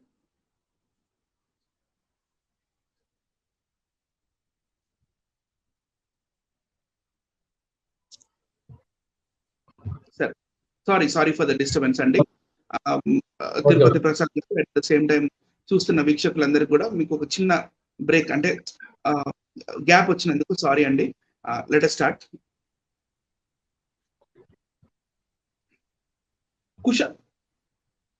కుషాణ రాజ్యం, ఈ కుషాణ రాజ్యము ఈ కుషాణ రాజ్యానికి మెయిన్ రాజు వచ్చేసి కనిష్క రాజు. వీళ్ళు చాలా సుభిక్షంగా ఉన్న రాజులు, వీళ్ళు చాలా గొప్ప రాజులు. వీళ్ళ దగ్గర చాలా రథాలు, గుర్రాలు ఉండేవి. అట్ ద సేమ్ టైం ఈ సుభిక్షమైన రాజ్యం కాబట్టి వాళ్ళ దగ్గర బంగారం కూడా ఉండేది. కాబట్టి వాళ్ళు కరెన్సీని ఇండియాలోకి వీళ్ళు ఇంట్రొడ్యూస్ చేశారు. అది ఈ రాజ్యం ఎప్పటి నుంచి ఎప్పటి దాకా నడిచిందంటే క్రీస్తు శకం 30 నుంచి 375 దాకా. ఇందులో అబద్ధాలు ఏమీ లేవు, 100% హిస్టరీ చెక్ చేసే మీకు చెప్పడం జరుగుతుంది. క్రీస్తు శకం 120వ సంవత్సరానికి చెందిన బంగారు నాణం మీకు చూపిస్తున్నాను చూడండి. ఇది క్రీస్తు శకం 120వ సంవత్సరానికి చెందిన బంగారు నాణం ఇది. ఈ నాణము ఇందాక కనిష్క రాజు అని చెప్పాను కదా, ఈ కనిష్క రాజుకి చెందిన బంగారు నాణం ఇది. ఇంగ్లీష్ లో ఇక్కడ రాసింది, నేను చదివి మీకు తెలుగులో కూడా తర్జుమా చేసి చెప్తాను. Early gold coin of Kanishka 1 with Greek language legend and Hellenistic divinity Helios అనే ఈ దేవత మీకు ఇక్కడ కనపడుతుంది చూడొచ్చు. ఈ హీలియోస్ అనే దేవతతో పాటు ముద్రించబడిన కాయిన్ ఇది. దీని మీద ఉన్న భాష గ్రీకు భాష. అందరూ నవ్వుతారు, మీ బైబిల్ గ్రీక్ భాషలో ఎందుకు రాయబడింది అని. ఎందుకంటే గ్రీక్ భాష అనేది క్రీస్తు శకం నాటి నుంచి చాలా సంవత్సరాల దాకా కూడా గ్రీక్, ఇప్పుడు ప్రపంచం వ్యాప్తంగా ఎలాగైతే ఇంగ్లీష్ భాష ఇంటర్నేషనల్ లాంగ్వేజ్, ఆ టైంలో గ్రీక్ భాష కూడా ఇంటర్నేషనల్ లాంగ్వేజ్. గ్రీక్ లాంగ్వేజ్ మీరు అశోకుడి స్తూపాల మీద చూడొచ్చు, శిలాశాసనాల మీద చూడొచ్చు. గ్రీక్ భాషని మీరు ఇలాంటి కాయిన్స్ మీద చూడొచ్చు. మళ్ళీ at the same time Greek భాష మనకి రోమా సామ్రాజ్యంలోనే కాకుండా యెరూషలేం దాకా కూడా చూడొచ్చు. సో గ్రీకు రాజ్యం అంత పెద్దగా ఆ సమయంలో విస్తారం అయి ఉంది కాబట్టి common language Greek language. So Kanishka standing clad, ఇక్కడ కనిష్క నిలబడి ఉన్నాడు కండి. Kanishka standing clad in heavy Kushan coat, ఒక పెద్ద కుషాన కోట్ వేసుకున్నాడు చూడండి, Kushan coat and long boots కూడా వేసుకున్నాడు. Flames emancipating from shoulders, holding standard in his left hand, standard పట్టుకున్నాడు. And making the sacrifice over an altar. ఇగో ఇక్కడ బలిపీఠం దగ్గర ఏదో సాక్రిఫైస్ చేస్తున్నాడు. గ్రీక్ లెజెండ్, ఇక్కడ గ్రీక్ లెజెండ్ లో ఏమని రాసిందంటే బాసిలియాన్ కనిష్కోయ్ అని రాసింటది. బాసిలియాన్ కనిష్కోయ్ అంటే దాని అర్థం ఏంటంటే king of Kings Kanishka. Coin of this is the coin of king of Kings Kanishka అని. ఇంకా రివర్స్ లోకి చూస్తే ఏమో ఇక్కడ హీలియోస్ చెప్పాను కదండి, హీలియోస్ నిలబడి వాళ్ళ దేవత ఇది ఉంటుంది. సో ఇండియాలో ఫస్ట్ మొట్టమొదటి కాయిన్ క్రీస్తు శకం 120 కన్నా ముందు ఇండియాలో అసలుకి బంగారు నాణం అనేదే లేదు. లేదు మీరు అబద్ధాలు చెప్తున్నారు, మీరు క్రైస్తవులు అబద్ధాలు చెప్తున్నారు, మా రాముని తప్పుపడటానికి లేకపోతే మా రామాయణాన్ని తప్పుపడటానికి మీరు ఇవన్నీ చూపిస్తున్నారు అని కొంతమంది అంటారు. పర్వాలేదు, సత్యాన్ని ఎవ్వరు డిఫెండ్ చేయనక్కర్లేదు, సత్యాన్ని ఎవ్వరు డిఫెండ్ చేయనక్కర్లేదు. సత్యానికి ఉన్న పవర్ అది ఏంటంటే సత్యము తనని తాను డిఫెండ్ చేసుకుంటది. Truth defence itself, truth itself defence itself, truth itself always defends, అది డిఫెండ్ చేసుకుంటుంది దాన్ని. సో ఇక్కడ ఈ ఆర్టికల్ చూద్దాం. Kanishka the Kushan, Roman denarii. మనం ఇందాక ఏం చూసాము, రోమన్ దినారి. మనకి లూకాసు వార్త 20వ అధ్యాయంలో ప్రసాద్ గారు, తిరుపతి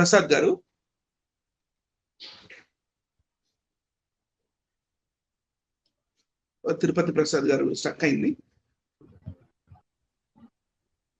హలో తిరుపతి ప్రసాద్ గారు, బ్రదర్ చెప్పండి. మనకి లూకాసు వార్త 20వ అధ్యాయంలో యేసు ప్రభు ఒక కాయిన్ ని చూపిమంటాడు. దాని పేరేంటి సార్? కైసర్కి చెందినవి కైసర్కి ఇవ్వమని, అదే దేవునికి చెందినవి దేవునికి ఇవ్వమని. దాని పేరు దీనారమే కదా సార్? దీనారం, అవును. సో ఇక్కడ ఇండియాలో ఇంట్రడ్యూస్ అయిన ఫస్ట్ కాయిన్ కూడా దీనారమే. ఇండియాలో ఇంట్రడ్యూస్ అయిన ఫస్ట్ గోల్డ్ కాయిన్ కూడా దీనారమే. Roman denarii were the first gold coins to appear in India. ఇండియాలో ఫస్ట్ గోల్డ్ కాయిన్స్ అసలు అపియర్ అయింది దీనారం రూపంలోనే, which had only seen copper and silver coins so far. అప్పటిదాకా క్రీస్తు శకం 120 దాకా సిల్వర్ లేకపోతే కాపర్ కాయిన్స్ మాత్రమే ఇండియాలో ఉండేవి. Though of course gold jewellery had been around for ages. Gold jewellery ఉంది కాదనట్లే, కానీ గోల్డ్ ని కాయిన్స్ రూపంలో చేయాలనే ఐడియా అప్పటిదాకా లేదు. సూన్ ద ఇండియన్ రూలర్స్, అప్పటి నుంచి Indian rulers of the day copied the idea and gold coins were minted in India for the first time. ఎప్పుడు కుషాన్ పీరియడ్స్ తర్వాత. Who were these rulers? They were called the Kushans. Kushans తెచ్చారు first దీనారాన్ని ఇండియాలోకి. And Indo-European tribe who had long roamed the Asian steppes. Right అండి? ఎప్పుడు తెచ్చారు? First century AD. మీరు ఇక్కడ చూడొచ్చు, first century ఏడీలో తెచ్చారు. ఇప్పుడు మళ్ళీ మనం కొంచెం వెనక్కి వెళ్తే ఇది చూద్దాం. వేదములలో నిష్ఠాతులైన ఆ బ్రాహ్మణులు ఇట్లు చెప్పగా దశరథుడు వారికి 10 లక్షల గోవులను, 100 కోట్ల బంగారు నాణములను, 400 కోట్ల వెండి నాణములు ఇచ్చెను అనుంది. మరి ప్రసాద్ గారు చిన్న డౌట్ మీకే ఇస్తున్నాను సార్, మీరేం చెప్తారు దీని మీద సార్? ఇప్పుడు త్రేతాయుగం అంటే ప్రారంభ కాలము, మామూలుగా ఈ లెక్క ప్రకారం. ఈ ప్రారంభ కాలములో మరి కోట్ల బంగారు నాణ్యాలు ఎవరు తయారు చేశారు? వీళ్ళకి బంగారు నాణాలు వాళ్ళకి ఇయడానికి వీళ్ళకి ఎక్కడి నుంచి వచ్చింది? బంగారం ఎక్కడి నుంచి వచ్చింది? బంగారం కనిపెట్టబడిందే ఈ మధ్య అంటే క్రీస్తు శకంలో, అది తెలిసి ఆ కాయిన్స్ తయారు చేసింది క్రీస్తు శకంలో అని ఇందాక మీరు స్పష్టంగా చూపించారు. వీటిని బట్టి ఆలోచిస్తే బ్రదరు, ఈ బంగారు కాయిన్స్ ఒకటి, ఇందాక మీరు చూపించారు కదా గ్రీకు లాంగ్వేజ్ ఒకటి, ఇవన్నీ కూడా బైబిల్లో నుంచి ఇక్కడ అరువు తెచ్చుకున్నట్లు అనిపిస్తుంది. అంతేగాని వీళ్ళు కల్పించింది కాదు ఇది.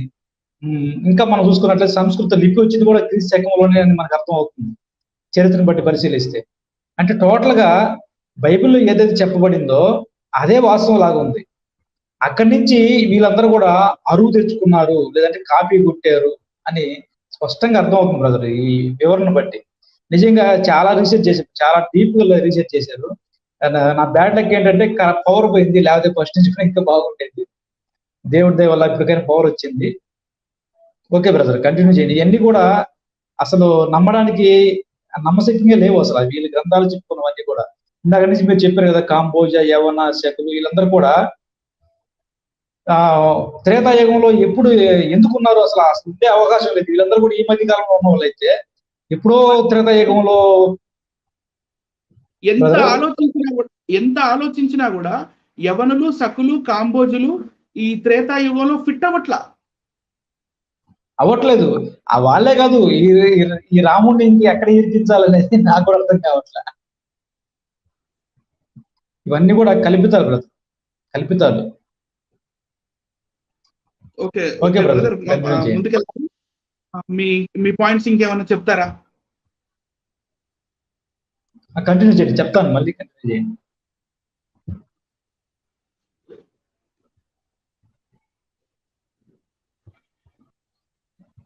సో ఇక్కడ దాకా మనం వచ్చాము. అయితే ఇప్పటిదాకా నేను చెప్పినవి మీరు నమ్మే అవసరం లేదు. ఏది కనిష్కుడు కుషాన్ ఎంపైర్ కి తెచ్చిన కుషాన్ ఎంపైర్ నుంచి వచ్చిన కనిష్కుడు ఇండియాలో ఫస్ట్ టైం 120 తెచ్చాడు అనే విషయం మీరు నమ్మే అవసరం లేదు. మిమ్మల్ని నమ్మించాలి, ఎందుకంటే నేను నిజం చెప్తున్నారు. నిజం చెప్పినప్పుడు ఆధారాలు దానికంతటా అవే బయటకు వస్తుంటాయి. సో నాకు డౌట్ వచ్చింది, అవునా ఇదేంటి ఇండియాలో క్రీస్తు శకం 120వ సంవత్సరం దాకా రోమన్ లాంగ్వేజ్ లో మన రోమన్ దినారి గ్రీక్ లాంగ్వేజ్ లో రాసి ఉన్న గోల్డ్ కాయిన్ కన్నా ముందు ఇండియాలో గోల్డ్ కాయిన్స్ లేవా అని చెప్పి నేను రీసెర్చ్ ఇక మొదలుపెట్టి ఎన్నో రాత్రులు నిద్రలు లేకుండా చదవడం జరిగింది. ఆ బుక్ పేరే ఇది, catalogue of the coins of ancient India. Catalogue of the coins of ancient India. ఇది చాలా పాత బుక్ అండి. ఇందులో ఒక సెక్షన్ ఉంటుంది, ఆ సెక్షన్ పేరు అయోధ్య. అయోధ్య అనే ఒక సెక్షన్ ఉంటుంది. ఆ అయోధ్య లేకపోతే కోసల అనే ఒక సెక్షన్ ఉంటుంది. కోసలలో అయోధ్యలో మనకి కోసల రాజ్యంలో ఉన్న అయోధ్యలో కొన్ని కాయిన్స్ దొరికినాయి. ఆ ఏం కాయిన్స్ దొరికినాయి అని చెప్పి ఈ బుక్ లో నేను వెతికి తర్వాత ఈ బుక్ రెఫరెన్స్ ప్రకారం ఇంకా డీప్ వెళ్ళి రీసెర్చ్ చేసి చూస్తే నాకు దొరికింది ఇది. పురావస్తు శాఖకి అయోధ్యలో లభ్యమైన నాణెములు క్రీస్తు పూర్వం 184 నుంచి 170 అంటే క్రీస్తు పూర్వం 184 నుంచి 75 దాకే ఉన్న ఈ సిల్వర్ కాయిన్స్ దొరికినాయి. కానీ గోల్డ్ కాయిన్స్ అసలు అయోధ్యలో కానీ కోసల రాజ్యంలో కానీ ఇక్కడ పురావస్తు శాఖకి అసలుకి ఎలాంటి గోల్డ్ కాయిన్ అనేది దొరకలేదు. అసలు గోల్డ్ కాయిన్ అనేది మొత్తం ఇండియాలో 120 AD క్రీస్తు శకం 120 కన్నా ముందు అసలుకి గోల్డ్ కాయిన్ అనేదే లేదు ఇండియాలో. ఇక్కడ కోశల కర్షాపన కాయిన్స్ ఇవి. ఈ కాయిన్ ఎవరివి? శుంగరాజ్యానికి చెందిన వాళ్ళే, శుంగరాజుల నాణ్యములు ఇవి. ఈ శుంగరాజులు వాళ్ళ నాణ్యాలు ఎప్పటి నుంచి ఎప్పటి దాకా చలామణి అయినవి? క్రీస్తు పూర్వం యేసుక్రీస్తు పుట్టే జస్ట్ 184 సంవత్సరాల నుంచి యేసుక్రీస్తు జస్ట్ ఇంకా 75 సంవత్సరాల తర్వాత పుడతాడనగా ఆ టైంలో ఉన్న కాయిన్సే. మళ్ళీ దీని మీద ఒక రాతపూర్వకంగా ఏమి లేదు, ఎందుకంటే లిపి లేదు ఆ టైం అప్పుడు. అది ఇంకా పెద్ద టాపిక్. ఆ పెద్ద టాపిక్ మళ్ళీ నెక్స్ట్ టైం ఇంకోసారి లిపి అనే టాపిక్, అది కూడా ఇలాగే చాలా ఇంట్రెస్టింగ్ గా ఉంటుంది. మిమ్మల్ని హిస్టరీలోకి తీసుకెళ్తాను. హిస్టరీలో ఎన్నో ప్లేసెస్ చూపిస్తాను, ఎన్నో కాయిన్స్ చూపిస్తాను, ఎన్నో లిపిలు చూపిస్తాను. రకరకాల పాలి, కరోష్ఠి, బ్రహ్మి అండ్ శారదా లిపి, ఈ లిపిలు ఇవన్నీ చూపించి ఒక కన్క్లూజన్ కి తీసుకొచ్చే ఆ టాపిక్ వేరు కాబట్టి నేను ఇక్కడ లిపి జోలికి వెళ్ళట్లేదండి. నెక్స్ట్, ఇప్పుడు నాకు ఇందులో అర్థమైన పాయింట్స్ సార్ మీరు చదవండి సార్.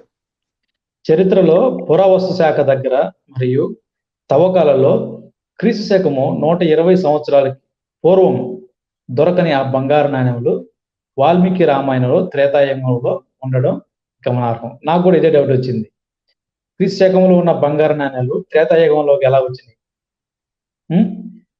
తర్వాత రెండవది 101 కోటి బంగారు నాణ్యాలు, 400 కోట్ల వెండి నాణ్యములు, ఒక్క నాణ్యం కూడా ఇప్పటిదాకా ఎవరికి దొరకపోవడం విచారకరం. అసలు ఉంటే కదా బ్రదర్ దొరకడానికి. ఇవన్నీ కల్పితాలు, రాసుకున్నారు అంతే. తర్వాత 10 లక్షల గోవులు అంటే అది దేవుడికే తెలియాలి. అది తీసుకున్న వ్యక్తులు ఎవరు? ఈ 10 లక్షల గోవుల్ని ఆ వ్యక్తులు ఏం చేసుకుంటున్నారు? ఈ 101 కోటి బంగారు నాణ్యాలు ఆ వ్యక్తులు తింటారా బ్రదరు? అన్నమా ఇది తినడానికి? బంగారు నాణ్యాలు అసలు మోయడానికి అసలు వెయిట్ ఎంత ఉంటుందో ఒకసారి ఆలోచించారా? ఒక నాణ్యము ఎంత వెయిట్ ఉంటుంది? ఈ 101 కోటి బంగారు నాణ్యాలు 400 కోట్లు వెండి నాణ్యాలు ఎంత వెయిట్ ఉంటుంది, వీటిని మోసుకోపోవాలంటే ఎంత ఎటువంటి వాహనాలు వెహికల్స్ కావాలి, అసలు ఆ రోజుల్లో అవన్నీ ఉన్నాయా, ఇవన్నీ ఆలోచిస్తే జేసీబీ తోటి ఎత్తిచ్చారేమో సార్. నిజమే, అట్లా అనిపిస్తుంది. జేసీబీలు యంత్రాలు, మీరు వాల్మీకి రామాయణంలో కూడా యంత్రాలు వాడారంట వారధిని కట్టేదానికి. ఎక్కడి నుంచి వచ్చాయో మరి. అసలు అంత టెక్నాలజీ అప్పుడు ఎక్కడిది లేదు. ఇవన్నీ కూడా మనం ఆలోచిస్తే ఇవన్నీ కల్పిత కట్టుకథలు అని చెప్పి స్పష్టంగా అవుతుంది, అర్థమైపోతుంది ఈజీగా. అలాగే మనం వాల్మీకి రామాయణం యుద్ధకాండ 22వ అధ్యాయంలో ఐ థింక్ 58వ శ్లోకం ఏదో, నాకు ఐ డోంట్ రిమెంబర్ పర్ఫెక్ట్లీ, కానీ 52వ అధ్యాయంలో నాకు మంచి గుర్తుంది. సముద్రం అంటే 52వ సర్గలో సముద్రానికి వెళ్ళి నేను బాణం వేసేస్తాను, దారి ఇవ్వట్లేదు, నాకు వారధి కట్టాలి అది ఇది అన్నప్పుడు సముద్రానికి భయం పుట్టి సముద్రం మాట్లాడుతుంది శ్రీరాముల వారితో. మాట్లాడినప్పుడు వీళ్ళు సరే మీరు ఒక బ్రిడ్జ్ కట్టుకోండి నా మీద అన్నప్పుడు వీళ్ళు బ్రిడ్జ్ కట్టడం మొదలు పెడితే ఏనుగంత సైజులో ఉన్న పెద్ద పెద్ద కొండల్ని వీళ్ళు వానరులు యంత్రములతో లాగెను అని ఉంటుంది. అదే మరి అప్పుడులో జేసీబీలు కూడా ఉన్నాయని మరి థ్యాంక్ గాడ్ ఇంకా జేసీబీ కంపెనీ రాలేదు, లేకపోతే అది కూడా రాసేసేవాళ్ళు. రాసేస్తారండి, ఏమైనా రాసేస్తారు. ఒకటి వీళ్ళు నమ్మడం, మరి దాన్ని నమ్మడం వీళ్ళు ఎవరు, ఇప్పుడున్న మన అపర మేధావులు ఉంటారు కదా ఈ బొక్కల డాక్టరు, దీన్ని మళ్ళీ కవర్ చేసుకోవడం. నేను ఈ ఛానల్ పెట్టిన కొత్తలో బ్రదరు, స్టార్టింగ్ లో ఛానల్ పెట్టిన సంవత్సరానికి ఏమో రామాయణం చదివేశాను. రామాయణం చదివేసి బొక్కల డాక్టర్ని అడిగాను. నా ఛానల్ ఇప్పుడు కూడా అవైలబుల్ ఉంది, ఆ వీడియోలు 5 ప్రశ్నలు అడిగాను. ఈ బొక్కల డాక్టరు ఆ ప్రశ్నలకు సమాధానం చెప్పకపోగా, మీరు శుభ్రంగా పులిల శ్రీరామచంద్రుడు పుస్తకాలు తర్జుమా చేసిన తర్జుమాలు ఉన్నాయి, అవన్నీ చదవండి, మీ డౌట్లన్నీ క్లియర్ అయిపోతాయి అని చెప్పాడు. ఈయన చెప్పడం రాలా, సైన్స్ కు విరుద్ధంగా ఇన్ని ఉన్నాయండి, ఒక 5 ఉన్నాయండి మీ గ్రంథాల్లో రామాయణంలో, వీటికి సమాధానం చెప్పండి చెప్పి ప్రశ్నిస్తే సమాధానం చెప్పకపోగా, మీరు ఆ అయ్యగారు తర్జుమా చేసిన తర్జుమాలని శుభ్రంగా చదవండి, మీకు అంతా ఫుల్ క్లారిటీ వచ్చేస్తుంది అని చెప్పాడు. అంటే చేత కాదని డైరెక్ట్ గా చెప్పలేక మనల్ని మళ్ళీ మేము ఆల్రెడీ చదివేది మేము అడుగుతున్నావా అంటే మళ్ళీ చదవటం ఎవరన్నా చదువుతారు సార్. మనం అధ్యయనం చేసాము, రీసెర్చ్ చేసాము, రాత్రులు పగళ్ళు కూర్చొని ఒక్కొక్క శ్లోకం దాని అర్థం ఏంటి, దానికి అది ఆత్మీయ అర్థమా, అది భౌతిక అర్థమా, మరి దీనికి ఆర్కియాలజికల్ ఎవిడెన్స్ ఉందా, కొన్ని కాయిన్స్ ఉన్నాయా, ఆయా మ్యాప్స్ ఏం చెప్తున్నాయి, హిస్టరీలో కూర్చుంటుందా, ఇవన్నీ మనం అధ్యయనం చేసి కానీ కదా మనం ప్రశ్నించాం. నిజంగా ఈ మాటను కూడా మనం యాడ్ చేయాలి లైవ్ పూర్వకంగా. నా మటుకు నేనైతే మన లైవ్ లో ఎలాగో మీరు చేస్తున్నారు, నేను పర్సనల్ గా చేసే వీడియోలో కూడా, నేను పర్సనల్ గా కౌంటర్ ఇచ్చే వీడియోలో కూడా ఈ మాట మాట్లాడితే మనకు తిరిగి ఏ కౌంటర్ వస్తుంది, ఆ కౌంటర్ని మనం ఎలా డిఫెండ్ చేయాలి, వాడు అంటే అవతల వ్యక్తి ఏ విధంగా మాట్లాడతారో కూడా ముందు నేను ఊహించుకుంటా, ముందు నేను దాన్ని మైండ్ లో పెట్టుకునే మాట్లాడతా ఒక మాట. అవతల వ్యక్తి ఇంక మాట్లాడలేదు లేడు కదరా అనుకుంటేనే నేను మాట్లాడతాను. అంటే తర్వాత మన బైబిల్లో చెప్పినట్లు భావార్థం ఒకటి ఉంది, ఆత్మీయార్థం ఒకటి ఉంది, అక్షరార్థం ఒకటి ఉంది. ఈ లెక్కలో కూడా మన బైబిల్ని ఏ దృష్టితో చూస్తామో వీళ్ళ గ్రంథాల్లో మనం మాట్లాడే విషయాలు కూడా ఆ విధంగానే ఆలోచించి ఆ తర్వాత ఇది అక్షరార్థమే అని కన్ఫర్మ్ అయిన తర్వాత, అది నిజంగా ఆత్మీయార్థం కాదని తెలిసిన తర్వాత దాని గురించి మాట్లాడతారు. తర్వాత ఆత్మీయ అర్థం కూడా కొన్ని వచ్చేవి ఉన్నాయి. ఆత్మీయ అర్థం ఆ కోణంలో కూడా ఇది ఎంతవరకు కరెక్ట్, ఎంతవరకు ఇది సూట్ అవుద్ది అని ఆలోచించి, ఆ తర్వాత సైన్స్ కి ఇది ఏ విధంగా మ్యాచ్ అవుతుంది అని ఆ కోణంలో ఆలోచించి, ఆ తర్వాత మనం ఏదైనా ఒక ప్రెజెంటేషన్ ముందు పెడతాం. చూస్తున్న వీక్షకులారా మీరు కూడా గమనించండి, ఏదో చదివేసి మాట్లాడేసి వెళ్ళిపోవడం కాదు. మీరు గమనించినట్లయితే మన ఛానల్లో మనం చేసే వీడియోలకి రీకౌంటర్ వీడియోలు చాలా తక్కువ వస్తాయి. చాలా తక్కువ అంటే చాలా తక్కువ అసలు ఆ పనికి మాలిన కొంతమంది తప్పితే, బూతులు మాట్లాడే వాళ్ళు తప్పితే, సబ్జెక్ట్ పరంగా మనల్ని ఎదుర్కొనే వాళ్ళు ఇంతవరకు లేరు. అంటే మీరే చూసుకోండి, ఒకసారి పరిశీలించండి మీరు కూడా. ఎందుకు మాట్లాడుతున్నాం అంటే అలాగా మనం అన్ని కోణాల్లో ఆలోచించి అది తప్పు అని తెలిసినాకనే మీకు సమాజం దృష్టికి తీసుకొస్తుంది. అది బ్రదర్.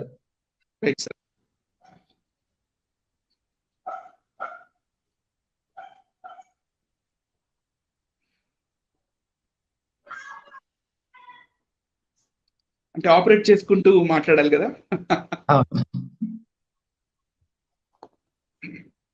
నెక్స్ట్, ఇది బంపర్ అండి.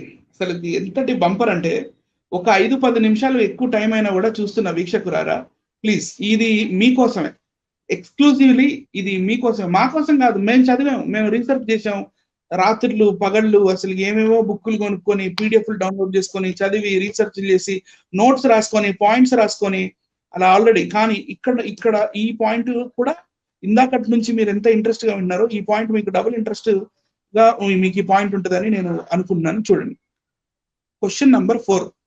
వాల్మీకి రామాయణంలో, సార్ మీరు చదవండి సార్.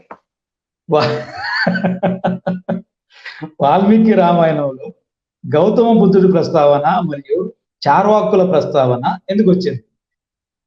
గౌతమ బుద్ధుడి గురించి వాల్మీకి రామాయణంలో చెప్పబడింది. గౌతమ బుద్ధుడు ఎప్పటి వాడు?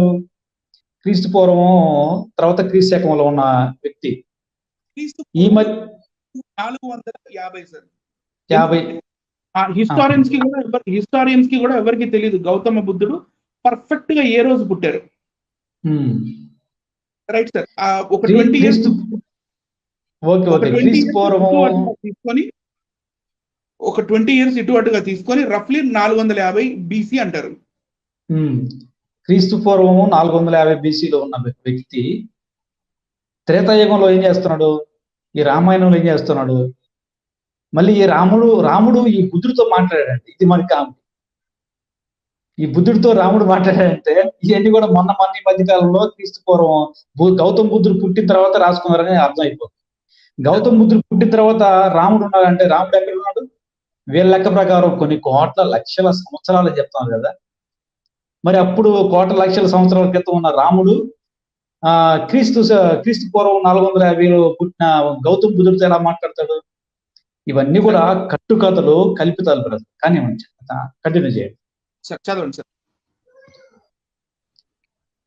వాల్మీకి రామాయణము అయోధ్యకాండము సర్గ 109. ఇక్కడ భావం నేను చదువుతున్నాను. చెడు మార్గమునందు ప్రవర్తించున్న బుద్ధి కలవాడవు, ఈ విధమైన ఆలోచనలతో సంచరించున్న నాస్తికుడవు, ధర్మ మార్గము నుండి. సార్ ఒక్క నిమిషం. Hello sir. చెప్పండి. ఏంది బొక్కల డాక్టర్ ఛానల్ పేరు చదువుతున్నారేంటి? నాకు కూడా అది అనిపించింది. ధర్మ మార్గము నుండి చ్యుతుడవు అయిన నిన్ను చేరదీసి మా తండ్రి గారిని నేను నిందించున్నాను. బుద్ధుడు చోరుని వంటి వాడు, అతడు నాస్తికుడిని తెలుసుకును, అందుచే అతడు ప్రజలకు శంకాపాత్రుడు. పండితుడు ఎన్నడూ నాస్తికులతో సంబంధము ఉంచుకొని రాదు అని చెప్తున్నాడు. అంటే ఇక్కడ బుద్ధుడు ఎటువంటి వాడో శ్రీరాముడు చెప్తున్నాడు. మా నాయన నిన్ను చేరదీసినందుకు నేను మా నాన్నగారిని నిందిస్తున్నాను, ఇలాంటి వాళ్ళని అసలు చేరదీయకూడదు. ఎందుకంటే నువ్వు బుద్ధి కలవాడు, ఈ విధమైన ఆలోచన సంచరించు నాస్తికుడు ధర్మ మార్గము నుండి తప్పిన వాడవు, కాబట్టి నిన్ను చేరదీసేందుకు మా నాన్న నేను నిందిస్తున్నాను అని చెప్పి మాట్లాడుతున్నాడు రాముడు. మాట్లాడుతున్నాను. ఇప్పుడు ఈ రిఫరెన్స్ యొక్క కాంటెక్స్ట్ గురించి నేను 2 నిమిషాలు చెప్పాలనుకుంటున్నాను చూస్తున్న ప్రేక్షకులారా. ఈ రిఫరెన్స్ యొక్క కాంటెక్స్ట్ ఏంటంటే, శ్రీరాముడు 14 సంవత్సరాల వనవాసానికి వెళ్ళినప్పుడు అక్కడ చిత్రకూటం అనే ఒక ప్లేస్ దగ్గరికి వెళ్ళిపోయి అక్కడ తను ఉంటున్నప్పుడు వాల్మీకి రామాయణం అయోధ్యకాండ 91వ సర్గలో ఈ భరతుడు మన భరద్వాజ ముని ఆశ్రమానికి వెళ్ళి రాముడు ఎక్కడున్నారో చెప్పండి అది అంటే, సరే మొత్తం అక్కడ ఒక పెద్ద సైన్యము, ఎంతో మంది ఋషులు, మునులు, మళ్ళీ 3 తల్లులు కదా, ఈ 3 తల్లులు వీళ్ళందరినీ తీసుకొని రాముడిని ఎత్తుక్కుంటూ అడవిలోకి వెళ్తాడు. 106వ సర్గ దగ్గరికి వచ్చేసరికి భరతుడుకి రాముడు దొరుకుతాడు.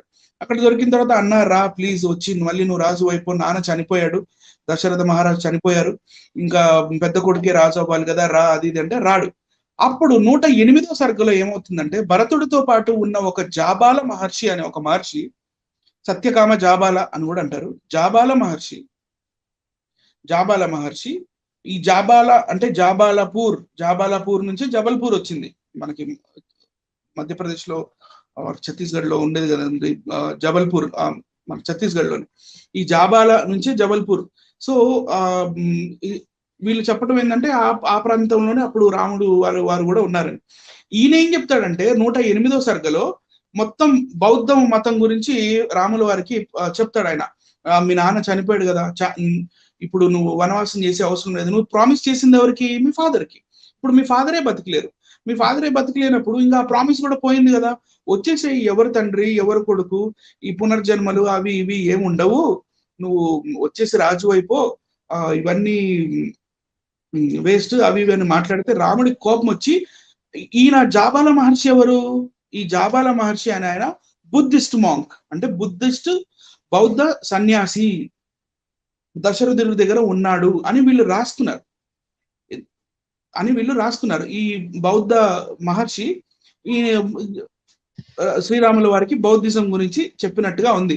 అందుకని దశరథుడిని రాముల వారు తిడుతున్నారు. చూడండి ఏమని తిడుతున్నా అంటే, నువ్వు బుద్ధిస్ట్ మతానికి చెందిన ఒక సన్యాసివి కదా, బుద్ధ మత సన్యాసివి, నువ్వు ఇట్లాంటి దొంగ బుద్ధితోటి ఉన్నావు, అయినా కూడా మా నాన్న నువ్వు బుద్ధ మతస్థుడు అయినప్పటికీ మా నాన్న ఆయన నిన్ను ఆయన దగ్గర చేర్చుకున్నాడు కదా, అందుకు నేను ఆయనని నిందిస్తున్నాను అని అన్నాడు. కావాలంటే మీరు ఇక్కడ చూడొచ్చు, ఇది మాత్రమే పెట్టాను. నిందామ్యహం కర్మపితు కృతం తత్ యస్తామ గృహార్ణ ద్విషమస్థ బుద్ధిం, అంటే మంచి బుద్ధి లేదు నీకు అని చెప్పి చెప్తున్నాడు. ఇక్కడ 33 చెడు మార్గమునందు ప్రవర్తించుచున్న బుద్ధి కలవాడవు, చెడు మార్గమునందు ప్రవర్తించుచున్న బుద్ధి కలవాడవు, ఈ విధమైన ఆలోచనలతో, ఏ విధమైన ఆలోచనలతో? బుద్ధిస్ట్ థియాలజీ ఉన్న ఈ విధమైన ఆలోచనలతో సంచరించున్న నాస్తికుడవు. ఎందుకంటే బౌద్ధులు దేవుడిని నమ్మరు, దేవుడు లేడు అని అంటారు. ధర్మ మార్గము నుండి చూతుడవు, అంటే సైడ్కి వచ్చేసావు, అంటే ధర్మ మార్గం భాస్కర్ రావు ఛానల్ నువ్వు చూడలేదు, చూతుడు అయిపోయావు. అయినా నిన్ను చేరదీసిన మా తండ్రి గారిని నేను నిందించుచున్నాను అని దశరథుల వారిని ఈయన రాముల వారు దూషిస్తున్నట్టుగా మనకి ఇక్కడ కనపడుతుంది. నెక్స్ట్ ఇదే 34 చూస్తే ఇక్కడ డైరెక్ట్ స్టేట్మెంట్ ఇచ్చేస్తున్నాడు, బుద్ధుడు చోరుని వంటి వాడు, యదాహి చోరా, యదా అంటే జస్ట్ లైక్ చోర్, జస్ట్ లైక్ దొంగ, యదాహి చోర స తదాహి బుద్ధ, బుద్ధుడు కూడా అలాంటి చోరుడే. ఇక్కడ బుద్ధుడు గురించి చెప్పట్లేదండి, ఒక ఆలోచన శైలి గురించి, ఒక ఆలోచన విధానాన్ని గురించి, లేకపోతే ఒక పర్టికులర్ కల్ట్ గురించి మాట్లాడుతున్నారు అని అంటే దే కెన్ కంఫర్ట్ డిబేట్. ఎందుకంటే ఇక్కడ శ్లోకంలో కూడా క్లియర్ గా ఉంది, యదాహి చోర స తదాహి బుద్ధ, బుద్ధుడు చోరును వంటి వాడు, అతడు నాస్తికుడని తెలుసుకొనుము, అందుచే అతడు ప్రజలకు శంకాపాత్రుడు, అంటే శంకాలో పెడుతున్నా, అంటే దేవుడు ఉన్నాడా లేడా అని. పండితుడు ఎన్నడూ నాస్తికునితో సంబంధం ఉంచుకొని రాదు. అంటే ఇక్కడ ఒక పాయింట్, ఒక మాట యాడ్ చేస్తాను కదా, చెప్పండి సార్. ఒకవేళ బుద్ధుడు అనే మాట బుద్ధిని గురించి మాట్లాడుతుంది అని చెప్పదలుచుకుంటే, అక్కడ దాని పక్కన చూడండి, అతడు నాస్తికుడని తెలుసుకున్నాము అన్నాడు. అతడు అనే పదాన్ని బుద్ధికి ఉపయోగిస్తారా, మనిషికి ఉపయోగిస్తారా? ఆ తర్వాత అందుచేత అతడు ప్రజలకు శంకాపాత్రుడు, పండితుడు ఎన్నడూ నాస్తికునితో సంబంధము ఉంచుకొనరాదు. అది బుద్ధి గురించి చెప్పబడింది. అయితే ఈ పండితుడు అనే వ్యక్తి నాస్తికునితో సంబంధం ఉంచుకొని రాదని ఎందుకు మాట్లాడుతారు? ఇక్కడ మాట్లాడుతుంది ఖచ్చితంగా బుద్ధుడి గురించే, బుద్ధిని గురించి కాదు, బుద్ధుడు అనే వ్యక్తి గురించే మాట్లాడుతున్నాడు అని స్పష్టంగా అర్థమవుతుంది. అంతగా ఇంకా క్లారిటీగా అనుకుంటే కౌంటర్ వీడియోలో చేయమని చెప్పండి, మన కౌంటర్ వీడియోలో రీకౌంటర్ ఇచ్చేద్దాం, ఇబ్బంది ఏముంది? Okay sir. ఇప్పుడు మన గౌతమ బుద్ధుల వారి గురించి 4 వాక్యాలు నేర్చుకుందాం అంతే, ఎందుకంటే సగం ఇన్ఫర్మేషన్ ఇవ్వకూడదు. గౌతమ బుద్ధుడి చరిత్ర. బుద్ధ వాజ్ అ ఫిలాసఫర్, ఆయన ఫిలాసఫర్, మంచి ఫిలాసఫర్. మెండికాంట్ అంటే భిక్షువు. మెడిటేటర్ అంటే మెడిటేషన్ చేసి యోగా చేసే ఆయన. స్పిరిచువల్ టీచర్, ఆధ్యాత్మిక గురువు. అండ్ రిలీజియస్ లీడర్, అంటే మతాన్ని చెప్పే లీడర్ కూడా. Who lived in India 5th to 4th century BCE. He is revered as the founder of world religion of Buddhism, right sir? And worshipped by most Buddhist schools as the enlightened one. Enlightened one అంటే సిద్ధార్థ అంటే సిద్ధిని పొందినవాడు అని. Who is believe to have transcended karma and escape the life of. ఇక ఈయన he taught for around 45 years, 45 సంవత్సరాల పాటు బౌద్ధిజాన్ని ఆయన స్ప్రెడ్ చేస్తూ జనాలకి బౌద్ధిజం గురించి చెప్తూ ఆయన ఉన్నాడు. దుఃఖానికి మెయిన్ కారణం ఏంటంటే ఆశ పడకూడదు, దేని మీద ఆశ ఉండకూడదు. ఆశ ఉంటేనే మీకు దుఃఖం కలుగుతుందని చెప్పిన ఆ గౌతమ బుద్ధుడు 4th century BC లో ఉన్న ఆ బుద్ధుడు ఇక్కడ మనకి ఈ రిఫరెన్స్ లో కనపడడం అనేది మనకి కొంచెం ఆలోచన. ఇది అసలు ఏది సెట్ అవ్వలేదు. నేను ఇప్పటికి మనం 4 questions అడిగాం. ఏది ఈ మహాజనపదాల్లో చెప్పబడిన ఈ మన సూరసేన, లేకపోతే ఇట్లాంటి రాజ్యాలు ఉన్నాయి కదా సార్, మాద్రక, మత్స్య, ఇట్లాంటి రాజ్యాలు. ఇలాంటి రాజ్యాలు జస్ట్ 2500 సంవత్సరాల క్రితం ఉన్నాయి. మరి అది త్రేతాయుగం ఎలా అయింది? మళ్ళీ యవనులు, సకులు, కాంబోజులు అన్నారు, వాళ్ళు క్రీస్తు శకానికి చెందిన వాళ్ళు. తర్వాత గోల్డ్ కాయిన్స్ అన్నారు, ఆ గోల్డ్ కాయిన్స్ క్రీస్తు శకంలోనే వచ్చింది. మళ్ళీ వాల్మీకి రామాయణంలో మనకి బుద్ధుడు కనబడుతున్నాడు. బుద్ధుడు జస్ట్ 2500 సంవత్సరాల క్రితం ఆయనే. మరి ఈ త్రేతాయుగం అంటే అసలుకి మనం ఏమని కన్సిడర్ చేసుకోవచ్చు ప్రసాద్ గారు? త్రేతాయుగం అంటే ఇంకా 2500 సంవత్సరాల క్రితం అనుకోవాలి. అంటే ఈ త్రేతాయుగం కంటే మన బైబిల్ రాయబడిందని ఒప్పుకోవాలి. త్రేతాయుగం అంటే 2500 సంవత్సరాలు కూడా మనం అనుకోలేము, ఫిట్ అవ్వట్లేదు. ఎందుకంటే మనకి వాల్మీకి రామాయణము ఉత్తరకాండ 42వ సర్గలో మనకు అక్కడ అది సీతామాదాయ హస్తేన మధుమైరేక అని అది ఉంటుంది చూడండి. అది పరిశుద్ధమైన మద్యం మైరేక మన మద్యం తాగించను.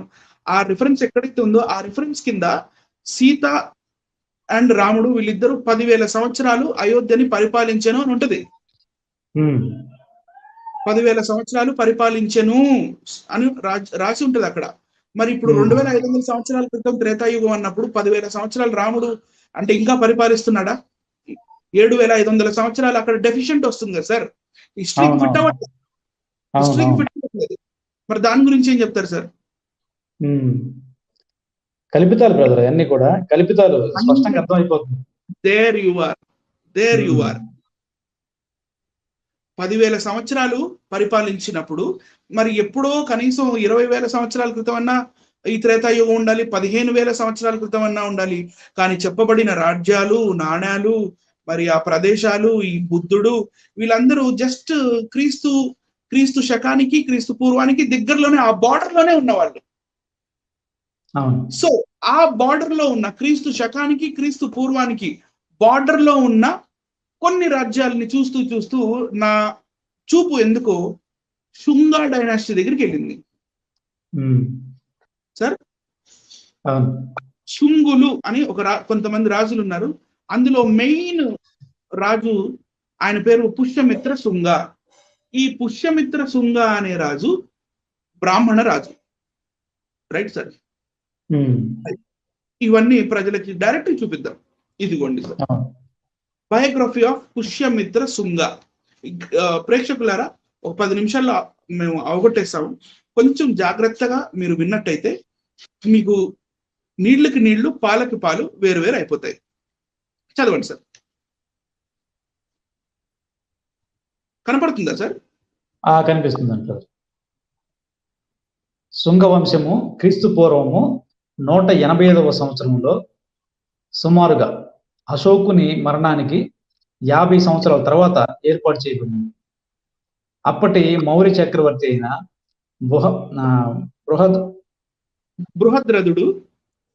బృహద్రథుడు తన సైన్యాధిపతి చేతిలో దారుణంగా హత్య చేయబడ్డాడు.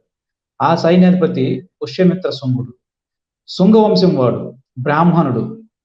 ఇతను సైనిక వందనం స్వీకరిస్తున్న రాజు బృహద్రథుడిని చంపి తర్వాత సింహాసనాన్ని అధిష్ఠించాడు. ఏది? ఈ బ్రాహ్మణుడు. ఇప్పుడు ఇక్కడ ఏంటంటే ఈయన సేనాధిపతి సార్. అయితే మీరు బాహుబలి సినిమా పార్ట్ 2లో ఇంటర్వెల్ సీన్ మీకు గుర్తు ఉండొచ్చు. అక్కడ రాజుకి గౌరవ వందనం జరుగుతుంటది. అశ్వదళం, ఇంకా అదేంటది, ఏనుగుల దళం, గౌరవ వందనం సమర్పణం అని చెప్తారు కదా. అలాగే ఇక్కడ రాజుకి గౌరవ వందనం చేసి పరేడ్ చేస్తున్నప్పుడు ఆ పరేడ్ లో ఈ సేనాధిపతి బృహద్రథ మౌర్య అనే ఒక ఆఖరి మౌర్య రాజుని ఈ తన సేనాపతి ఆయన బ్రాహ్మణుడైన ఈ పుష్యమిత్ర శుంగుడు ఆయనని కట్టప్పలాగా వెనుక నుండి పొడిచి ఆయనకి వెన్నుపోటు పొడిచి ఆ రాజు చనిపోయిన తర్వాత ఈయన సింహాసనాన్ని అధిష్ఠించాడు సార్. రాజును చంపి ఈ బ్రాహ్మణుడు ఈ యొక్క సింహాసనాన్ని అధిష్ఠించాడు. పుష్యమిత్ర శుంగుడు 36 సంవత్సరాల పాటు పాలించాడు. ఆ తర్వాత అతని కుమారుడు అగ్నిమిత్ర రాజ్యాధికారం చేపట్టాడు. శుంగ సామ్రాజ్యంలో 10 మంది శుంగ పాలకులు ఉన్నారు. అయితే రాజవంశం యొక్క 2వ రాజు అగ్నిమిత్ర మరణం తర్వాత సామ్రాజ్యం వేగంగా విచ్ఛిన్నమైంది. శాసనాలు, నాణ్యాలు ప్రకారము ఉత్తర మధ్య భారతదేశం యొక్క ప్రాంతాలు చిన్న సామ్రాజ్యాలుగా, నగర రాజ్యాలుగా శుంగ ఆధిపత్యంలో ఉండి స్వతంత్రంగా ఉన్నాయని సూచించబడ్డాయి. ఈ రాజవంశం అనేక విదేశీ శక్తుల, స్వదేశీ శక్తుల రెండింటితోనూ జరిపిన యుద్ధాలకు ప్రసిద్ధి చెందింది. వీరు కళింగ, శాతవాహన రాజవంశం, ఇండో గ్రీకు రాజ్యంతో ఈయన ఎవరితో యుద్ధం చేశాడు సార్ పుష్యమిత్ర శృంగుడు? దొరికిపోయారు. కళింగ, శాతవాహన రాజవంశం, ఇండో గ్రీకు రాజ్యంతో, బహుశా పాంచాల, మధుర రాజులతో పోరాడారు. Right right. శాతవాహనకి చెందిన గౌతమిపుత్ర శాతకర్ణికి చెందిన ఆ శాతవాహన ఎంపైర్ తో కూడా ఈయన యుద్ధం చేశాడు. రైట్ సార్, యుద్ధం చేశాడు. తో కూడా ఈయన యుద్ధం చేశాడు. ఎవరు? పుష్యమిత్ర శుంగుడు. బాగా గుర్తుంచుకోవాలి, పుష్యమిత్ర శుంగుడు. ఈయన ప్రబుద్ధుడు అనమాట. ఎంతటి ప్రబుద్ధుడో చూడండి ఇక్కడ. భారతీయ పురాణాల మూలాలు, భవిష్య పురాణం, ప్రతిసర్గ పర్వ వంటివి మౌర్య రాజవంశం తర్వాత బ్రాహ్మణిజం పునరుద్ధరణ, మిలియన్ల మంది బౌద్ధులను చంపడం గురించి వివరిస్తాయి. ఈ సమయంలో చంద్రగుప్త, బిందుసార, అశోక పాలన తర్వాత కన్యాకుబ్జ అత్యుత్తమమైన స్థితిలో ఉన్న బ్రాహ్మణులు అర్బుద అనే పర్వతం పైన యాగం చేశారు. వేద మంత్రాలు ప్రభావంతో యజ్ఞం త్యాగం నుండి 4 క్షత్రియులు కనిపించారు. 4 క్షత్రియులు కనిపించారు. వారు అశోకను తమ ఆధీనంలో ఉంచి బౌద్ధులందరినీ సర్వనాశనం చేశారు. అక్కడ 4 మిలియన్ల మంది బౌద్ధులు ఉన్నారని, వారందరూ అసాధారణ ఆయుధాలతో చంపబడ్డారని చెబుతారు. ప్రతిసర్గ పర్వంలో ఉంటదంట ఇదంతా. Pushyamitra Buddhist writing. ఇప్పుడు మనం ఎలా ప్రవర్తిస్తున్నామో అవతలుడు చూస్తే చెప్తాడు. అవును. పుష్యమిత్ర శుంగ గురించి బుద్ధిస్ట్ టెక్స్ట్ లో, బుద్ధిస్ట్ బుక్స్ లో రాసింది. ఆ బుద్ధిస్ట్ బుక్ పేరే ప్రతిసర్గ పర్వం. ఆ ప్రతిసర్గ పర్వంలో ఈ పుష్యమిత్ర శుంగుడు గురించి ఏం రాశారంటే, కొన్ని లక్షల మంది ఈ బౌద్ధ సన్యాసుల్ని ఈయన చంపిపించాడంట. నెక్స్ట్, పుష్యమిత్ర బ్రాహ్మణిక మతం ఆధిపత్యాన్ని పునరుద్ధరించాడని అశోకుడు నిషేధించిన జంతు బలులను, అంటే యజ్ఞాలు, అంటే అశ్వమేధ యాగం, గోమేధ యాగం, నరమేధ యాగం, రాజసూయ యాగం, ఇందులో ఎలాగూ జంతు బలులు ఉన్నాయి. అలాంటివి వీటిని వద్దన్నాడు అశోకుడు. తిరిగి స్థాపించాడు ఈయన, పునరుద్ధరించాడు. Right sir. నెక్స్ట్ సార్, మౌర్యుల తర్వాత అధికారానికి వచ్చిన మొదటి ఋష్యమిత్ర శుంగ బౌద్ధులను హింసించారని, ఇది బౌద్ధ మతాన్ని కాశ్మీరు, గాంధార, బాక్ట్రియా వరకు నెట్టివేసింది. బౌద్ధ మత గ్రంథాలైన దివ్యవదన, అశోక వదనంలో బౌద్ధులను హింసించిన వృత్తాంతం వర్ణించబడింది. ప్రాచీన టిబెట్లను చరిత్రకారుడు తారానాథ బౌద్ధులను హింసించడం గురించి రాశారు. పుష్యమిత్ర బౌద్ధ మతాలను తగలబెట్టించి, స్తూపాలను నాశనం చేయించి, బౌద్ధ సన్యాసులను ఊచకోత పోయించాడు. వారి తలలను నరికి తీసుకుని వచ్చిన వారికి బహుమతులు ప్రకటించాడని కథనాలు ప్రచారం ఉన్నాయి. కానీ కొందరు ఈ కథలను అతిశయోక్తిగా భావిస్తారు. Okay, next sir. Pushyamitra 4. Pushyamitra 4 రెట్లు సైన్యాన్ని కలిగి ఉన్నాడు. బౌద్ధ మతాన్ని నాశనం చేయాలనే ఉద్దేశంతో ఆయన కుక్కట మారానికి వెళ్ళాడు. కాబట్టి పుష్యమిత్రుడు సంఘ రామాలను నాశనం చేశాడు. అక్కడ సన్యాసులను చంపి బయలుదేరాడు. కొంతకాలం తర్వాత ఆయన సకలాకు వచ్చి బౌద్ధ సన్యాసిని తలను ఎవరు తీసుకొచ్చాడో వారికి బహుమతి ఇస్తానని ప్రకటించాడు. దివ్యవదనంలో అశోకవదనం వృత్తాంతం అన్నమాట. అశోకవదన అనేది the most famous book sir. ఈ అశోకవదన అనే బుక్ లో ఈ పుష్యమిత్ర శుంగ గురించి ఇలా రాసి ఉంది. కాబట్టి ఇంకొంచెం ముందుకెళ్తే ఇదంతా వద్దులేండి, ఇదంతా ఇక ఆయన ఎలా ఇది చేశాడు ఏంటి ఇవన్నీ ఇందులో భారతీయ పురాణాల మూలాలు, భవిష్య పురాణం, ప్రతిసర్గ, పర్వ లాంటివి, మౌర్య రాజవంశం తర్వాత బ్రాహ్మణిజం, ఇవన్నీ ఓకే రైట్. నెక్స్ట్ వెళ్దాం.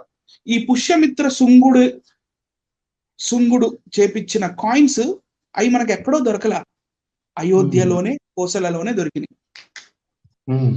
Right sir. ఈ పాయింట్స్ గుర్తుంచుకోండి. కొన్ని డేంజరస్ క్వశ్చన్స్ అడగబోతున్నాం ఇప్పుడు మనం, which are very very dangerous.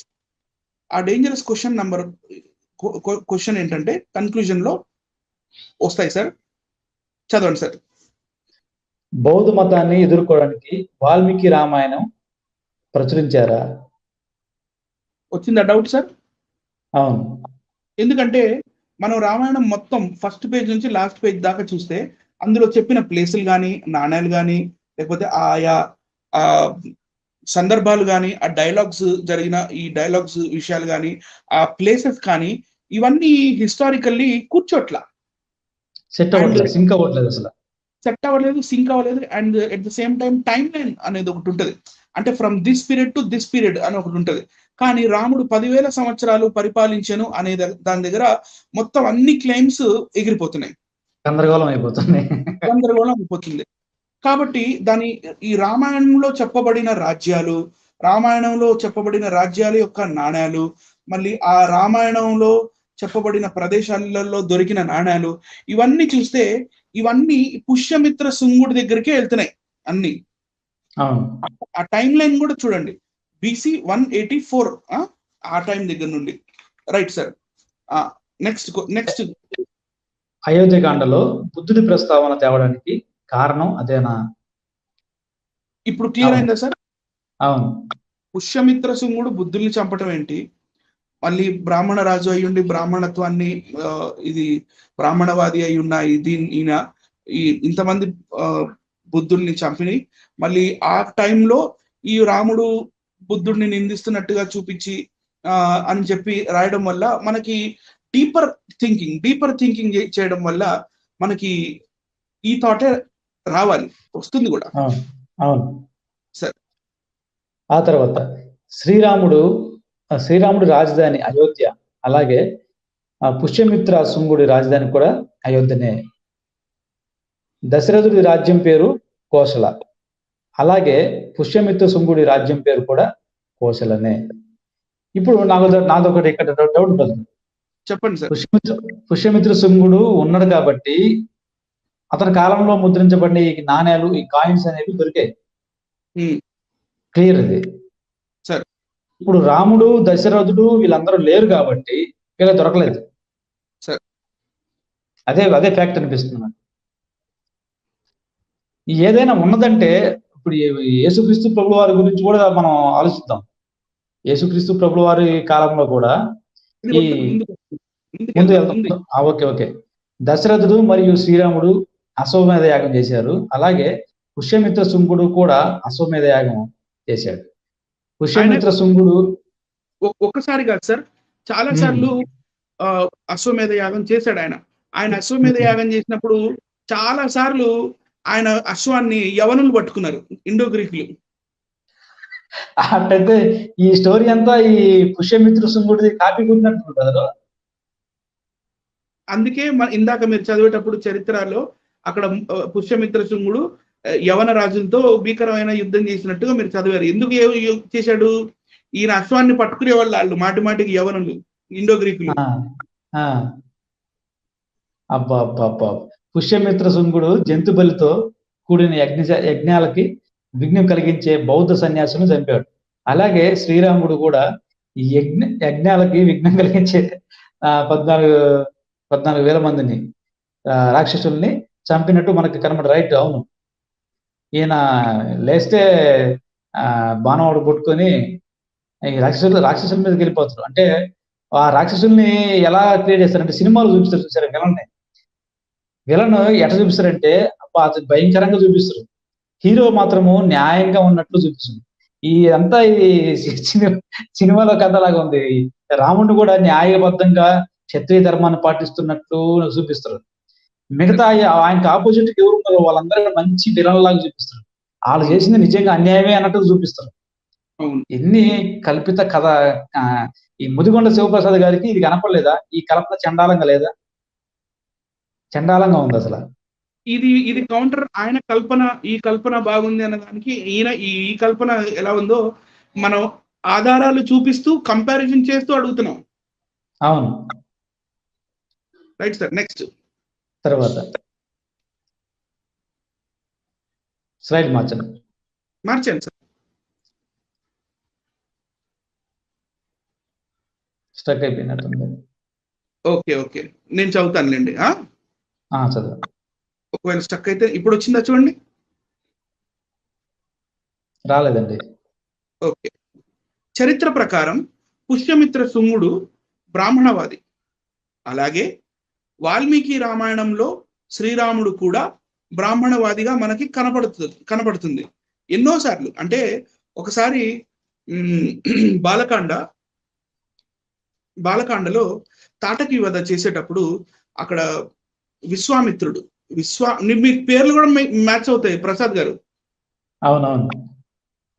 ఎందుకంటే పుష్యమిత్ర శృంగుడి కొడుకు పేరు వాసుమిత్ర. మరి రాముడి గురుగారి పేరు ఏంటండి? విశ్వామిత్రుడు కదా. విశ్వామిత్ర.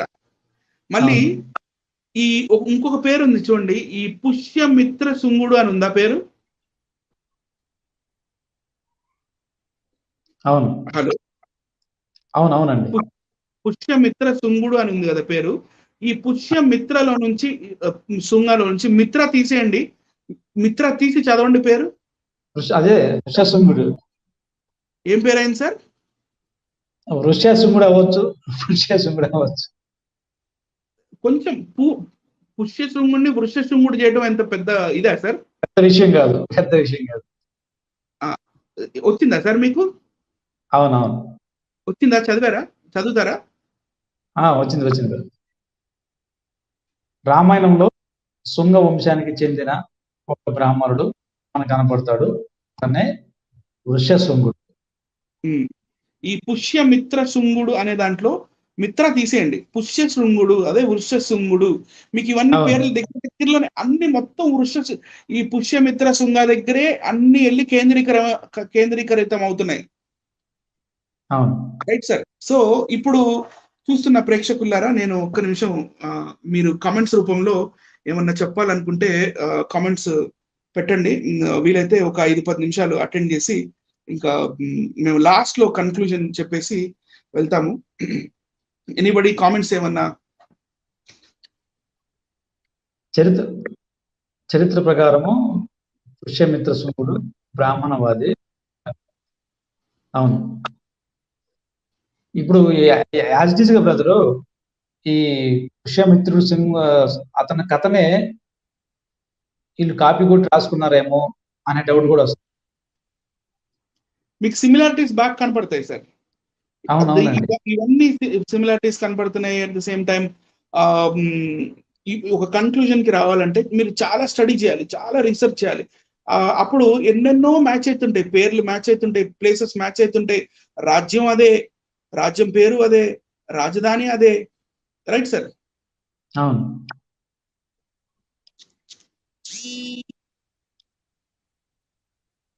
యేసుక్రీస్తు ప్రభుల వారి కాలంలో కూడా వాళ్ళు వాడిన నాణ్యాలు అనేవి ఉన్నాయి బ్రదర్. ఆయన నిజంగా ఉన్నాడు అనే దానికి వాటిని బట్టి కూడా చెప్పొచ్చు, జీవించాడు అనే దాని గురించి. కానీ ఈ రాముడు ఈ దశరథుడు, సీతాదేవి వీళ్ళందరూ నిజంగా భూమి మీద బ్రతికారు అనే దానికి ఎటువంటి ఆధారాలు కనిపించలేదు. టోటల్ గా ఈ రోజు జరిగిన ఈ లైవ్ లో వీటిని ఆధారంగా చేసుకుంటే రామాయణం అనేది క్రీస్తు పూర్వము అంటే దాదాపు 2500 సంవత్సరాల క్రితము నుంచి రాయబడదని చెప్పి క్లియర్ గా అర్థమవుతుంది. మరి ఇటువంటిప్పుడు ఏమవుతుంది? మరి రాముడు, సీతాదేవి కొన్ని వేల సంవత్సరాల నుంచి ఉన్నారు అనేది కల్పితం అనిపిస్తుంది. ఆయన క్యారెక్టర్ కూడా ఒక కల్పితం అనిపిస్తుంది. ఇప్పుడు నెక్స్ట్ మనం ఫైనల్ టచ్ లోకి వెళ్దాం సార్. ఫైనల్ టచ్ లోకి ఈ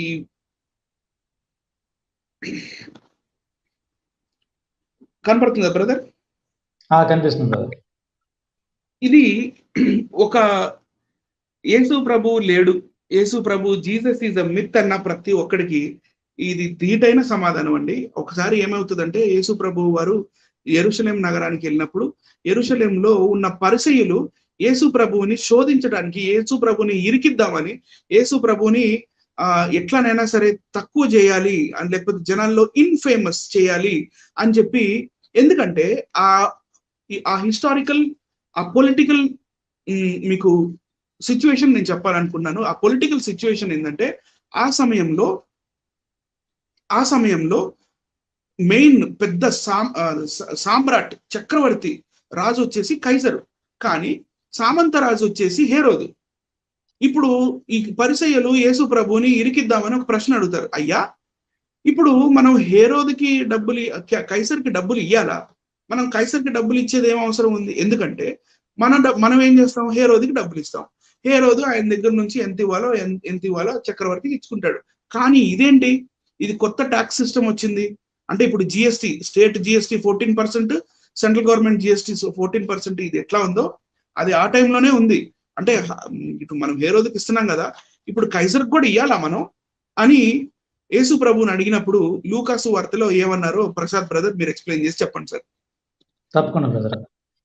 లూకాసు వార్త 22వ వాక్యం చూసినట్లయితే, మనము కైసరునకు పన్ను ఇచ్చుట న్యాయమా కాదా అని ఆయన అడిగిరి. ఆయన వారి కుయుక్తిని గుర్తిరిగి ఒక దేనారం నాకు చూపుడి అని. దీని మీద రూపమును పైరాతయు ఎవనివని అడగగా వారు కైసరువనిరి. అందుకు ఆయన, అలాగైతే కైసరునకును దేవునివి చెల్లించుడని వారితో చెప్పాను. నిజంగా యేసుక్రీస్తు ప్రభుల వారు మాటలు, వాళ్ళ సంభాషణ గమనిస్తే బ్రదర్ చాలా ఇంటెలిజెంట్ గా వాళ్ళ సమాధానం చెప్పినట్టు.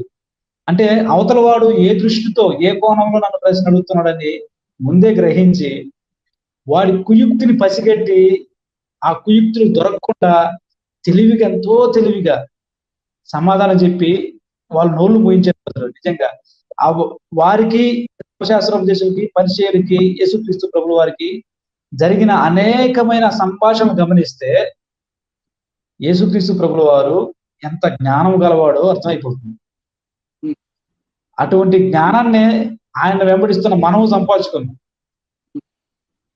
ఆ జ్ఞానంతో మీరు ఇంత కష్టపడి రీసెర్చ్ చేసి ఈ విషయాలన్నీ కూడా ప్రజలకు చెప్పడం, ఈ ప్రజలు కూడా చూస్తున్న వీక్షకులారా మీకు కూడా చెప్తున్నాను, మీరు మాత్రమే తెలుసుకొని ఉండకుండా అనేకులు తెలియలాగన షేర్ చేయండి వీడియోని. ఎందుకు మేము చెప్తున్నామంటే వాస్తవం ఏదో అవాస్తవం ఏదో, సత్యం ఏదో అసత్యం ఏదో ప్రజలకు తెలియాలి. అలాగే ఈ వీడియోని యూట్యూబ్ ఛానల్ ప్రతి ఒక్కరు నేను రిక్వెస్ట్ చేస్తున్నాను, మీ ఛానల్లో ఈ వీడియోని అప్లోడ్ చేయండి. ఎంతో మందికి తెలియాల్సిన విషయం ఇది. కేవలము ఒక 100 మంది, 200 మంది, లేకపోతే 1000 మంది, 2000 మంది అంతవరకు ఆగొద్దు. ఇది ఎక్కువ మందికి రీచ్ అయ్యేలాగా ఎవరైనా కానీ ఈ వీడియోలు అప్లోడ్ చేసుకోండి ఛానల్ బ్రదర్.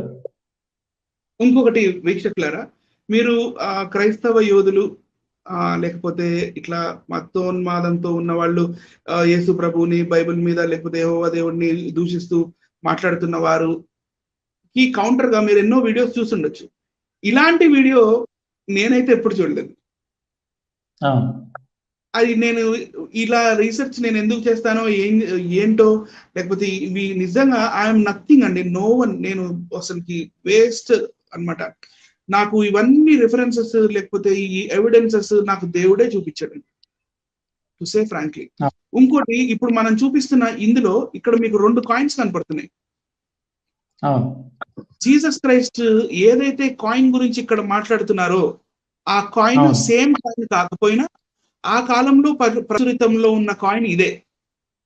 అవును, విత్ ఆయన అడగచ్చు అటు చూడండి బ్రదర్, దీని మీద రూపమును పై రాతయు ఎవరు? ఒకటి రూపము, రెండవది రాత. అంటే 20 రాత ఎవరు అని అడిగితే కైసరు అన్నారు.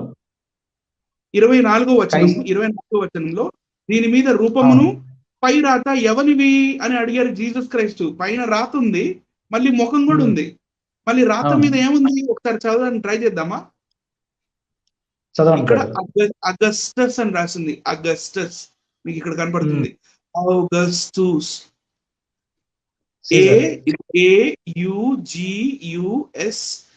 AUGUSTUS ఏమవుతుంది? అగస్టస్ అవుతుందా? అవును అవును. అప్పుడు మరి అగస్టస్ జూలియస్ టైబీరియస్ సీజరే కదా అప్పట్లో సీజర్ గా ఉన్నది. మళ్ళీ మరి యేసు ప్రభుకి తీర్పును తీర్చిన గవర్నర్ పేరు ఏంటండి? పొంతు పిలాతు. ఇక్కడ మీకు పక్కన ఉన్న కాయిన్ లో వెనకాల వైపు పాంటెస్ అని కనపడుతుందా? పాంటిఫ్. పొంతు పిలాతు కాలం నాటి కాయిన్ ఇది. సో రాజు వచ్చేసి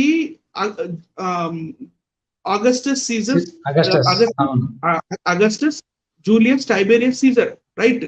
మళ్ళీ గవర్నర్ వచ్చేసి పాంటిఫ్, ఇక్కడ రాసింది పొంతు పిలాతు. అరే, how can Bible be wrong sir? Bible అసలు రాంగ్ అవ్వలేదు. ముదిగుంట కల్పన చండాలంగా ఉందంటే ఇంకేం చెప్పలేదండి. నిజంగా బ్రదరు, ఒక కుట్రపూరితమైన అంటే క్రైస్తవులు దినదినానికి అభివృద్ధి చెందుతున్నారు. వీరిని ఎలాగైనా తప్పించాలి, ఎలాగైనా ఈ అంటే శ్రీకృష్ణుడు అంటారు కదా బ్రదరు, ఏదో డైలాగ్ అంటాడు, భలే ఉంటుంది ఆ డైలాగ్. ఆయన చెప్పిన మాటతో ఆ మాటను ఫాలో అవుతున్నట్టు అనిపిస్తుంది. అంటే అన్ని దొంగచాటుగా చేయరాదు, దొంగచాటు డైరెక్ట్ గా ఏం చేయరు, డైరెక్ట్ గా అటాక్ చేయరు, అటు నుంచి అనుకుంటున్నారు అన్నమాట. మీకు సంగతి తెలుసా? మీరు దొంగచాటు అన్నారు కదా, ఇదే దొంగచాటు, ఇదే ధోరణితోటి శ్రీకృష్ణుల వారు ఒక యవన రాజును కూడా చంపేస్తాడు. ఆయన ఎవరు ఏంది నెక్స్ట్ ఇంకోసారి చూపిస్తాను. తప్పకుండా. అంటే ఇవన్నీ కూడా వెనకమాలు కొట్టడం అనమాట. వీళ్ళు చేస్తున్న పని కూడా అదే, వాళ్ళు దేవుళ్ళు ఏది చేశారో వీళ్ళు కూడా అదే చేస్తున్నారు. ఎలాగైనా ఆపాలి, క్రైస్తవం డెవలప్ కాకూడదు అని చెప్పి రకరకాల అబద్ధాలు, ఈ అధర్మ మార్గం, నిజంగా అధర్మ మార్గం అని పెట్టుకుంటే బాగునే అనిపిస్తున్నాను. ధర్మ మార్గం అని చెప్పి ధర్మం పొరుగు చేస్తాం నిజంగా. ఒక కొత్త వ్యక్తిని తీసుకొచ్చి లేనిపోయిన అబద్ధాలు మాట్లాడేసేసి నిజంగా రిచర్డ్సన్ తీసుకొచ్చాడు. ఆయన పేరు అనుకుంటేనే నాకు అలిగా నవ్వు వస్తుంది. ఆ రకంగా ఏడిపించాము ఆయన మన వీడియోతో. ముదిగొండ గారి నెక్స్ట్ నిజంగా ఈయన తీసుకురావడం కూడా మంచిదే బ్రదర్, ఎందుకంటే వీళ్ళ ద్వారా అయినా మనం సమాజానికి వాస్తవం చెప్పే అవకాశం దొరుకుతుంది. వాస్తవాలు చెప్పే మనకు అవకాశం దొరుకుతుందండి. సార్, మరి ముగింపు మాటలు మీరేమన్నా ఒక్క నిమిషం చెప్తే మనం ముగింపు ప్రార్థన చేసుకొని మరి ప్రేక్షకులందరికీ కూడా వీడ్కోలు చెప్దాం సార్. ఓకే బ్రదర్, ముగింపు మాటలు ఏం లేదు. వ్యక్తులు ఉన్నారంటే, నిజంగా ఈ లోకంలో భూమి మీద జీవించారంటే వారి యొక్క ఆనవాళ్ళు ఖచ్చితంగా ఉంటాయి. ఇప్పుడు మనం చూపించిన చరిత్ర ప్రకారం కానివ్వండి, ఆర్కియలాజికల్ కానివ్వండి, మళ్ళీ జాగ్రఫీ గురించి కానివ్వండి, ఇవన్నీ కూడా ఉన్నాయంటే ఆ వ్యక్తులు ఉన్నట్టు అర్థం. కానీ రాముడు, దశరథుడు, సీతాదేవి, లక్ష్మణుడు వీళ్ళందరూ కూడా జీవించినట్లు వారి కాలంలో వాళ్ళు ఉపయోగించిన వస్తువులు, అది యంత్రాలు, లేదా ఇంకా ఎక్సెట్రా ఏవైనా కానీ ఇంతవరకు లభ్యం కాలేదు అంటే నిజంగా వాళ్ళందరూ కల్పితం అని చెప్పి అర్థం అవుతుంది. అది కూడా కాకుండా ఈ రామాయణంలో క్రీస్తు పూర్వము 500 600 సంవత్సరాలలో ఉన్నవారు, క్రీస్తు శకములో ఉన్నవారు రామాయణంలో కనిపించడం అనేది అసలు నాకు ఇంకా కామెడీ ఉంది. అసలు చిన్న కామెడీ కాదు. వీళ్ళు అంటే ఎప్పుడో కొన్ని సంవత్సరాల క్రితం రాయబడ్డ రామాయణంలో వీళ్ళు ఏం చేస్తున్నారు? క్రీస్తు శకంలో ఉన్న వ్యక్తులు, క్రీస్తు పూర్వం 500 600 శతాబ్దాలు ఉన్న వ్యక్తులు అప్పటి రామాయణంలో ఏం చేస్తున్నారు? వీటన్నిటిని బట్టి ఒకటే ఒక మాట చెప్పొచ్చు: శ్రీరాముడు కల్పితము, శ్రీరాముడు కల్పిత పాత్ర, శ్రీరాముడు కల్పిత పాత్ర అని చెప్పి క్రైస్తవులు అయిన నేను, నువ్వు చెప్పట్లేదు. వాల్మీకి గారు రచించిన గ్రంథాన్ని తర్జుమాకారులే ధ్రువపరుస్తున్నారు, కరాఖండిగా చెప్తున్నారు కల్పిత పాత్రలు అని చెప్పి. చెప్పండి బ్రదర్. నా ప్రకారం అయితే ఆ శ్లోకాలే చెప్తున్నాయి మేము కల్పితం అండి అని. అవును, ఓకే బ్రదర్, చెప్పండి. కన్క్లూడ్ చేసేద్దాం, అయిపోయింది. ప్రేర్ చేద్దామా? సార్ ముగింపు ప్రార్థన చేసుకొని మనం లాగౌట్ అవుదాం సార్. ఓకే బ్రదర్, దయచేసి అందరూ తలలు ఉంచుకున్నట్లయితే వీడియో చూస్తున్న వీక్షకులందరూ ప్రార్థన చేసుకుందాము. ప్రార్థన. మమ్మల్ని ప్రేమించిన మా గొప్ప రక్షక, ఈ పరిశుద్ధ పాదాలకు వెళ్ళేది స్తుతులు స్తోత్రాలు వందనాలు నాయన. ఇంతవరకు ప్రభావ మీ సన్నిధి మాకు తోడు వచ్చినాయి. మీ సత్యాన్ని ప్రభావ సమాజానికి చాటి చెప్పింది ప్రభావ, చక్కని అవకాశాన్ని మాకు కలుగజేసినందుకు నాయన ప్రభా. అలాగనైనా ఈ లైవ్ ఎంతమంది చూసారో ప్రభా, తర్వాత ఎంతమంది చూడబోతున్నారు ప్రభా, వారందరితో మీరు మాట్లాడిన ప్రభా, సత్యాన్ని తెలుసుకుంటకు ప్రభా సహాయం చేయమని అడుగుతున్నాం ప్రభా. వారి యొక్క మనోనేత్రాలు వెలిగించమని అడుగుతున్నాం ప్రభా. అలాగే ప్రభా, ఎంతో మందికి ఈ వీడియో చేరాలని, ఈ సత్యం చేరాలని బ్రదర్ అనిల్ గారు అహోరాత్రులు కష్టపడుతున్నారు ప్రభా. ఆ విషయం మీకు తెలిసిన ఆయన బాహాటం తెలుసు ప్రభా. ఆ బిడ్డకి ఇంకా నిండుగా జ్ఞానాన్ని దయచేసి ఇంకా లోతైన విషయాలు ప్రభా సమాజానికి తెలియజేయాలని మేము ప్రార్థిస్తున్నాం ప్రభా. జ్ఞానం దయచేసి నడుస్తున్నాం ప్రభా. అలాగే ప్రభా, నా సహోదరుడు ప్రభా ఈ లైవ్ లో రావాలనుకున్నా కానీ రావాలనుకోయాడు ప్రభా, అధికారి ప్రార్థన చేస్తున్నాం ప్రభా. ఆ బిడ్డ అవసరతలు అక్కరతలు ఏమవుతుందో మాకైతే తెలిసినైనా, నీకు బాగా తెలిసినైనా ఆ బిడ్డ అవసరత ప్రకారం తీర్చమని అడుగుతున్నాం ప్రభా. నీ చిత్తమైతే ప్రభా మరొకసారి మేము లైవ్ లో పాల్గొని అనేకమైన విషయాలు మరొక దినం మాకు ప్రసాదించమని అడుగుతున్నాం ప్రభా.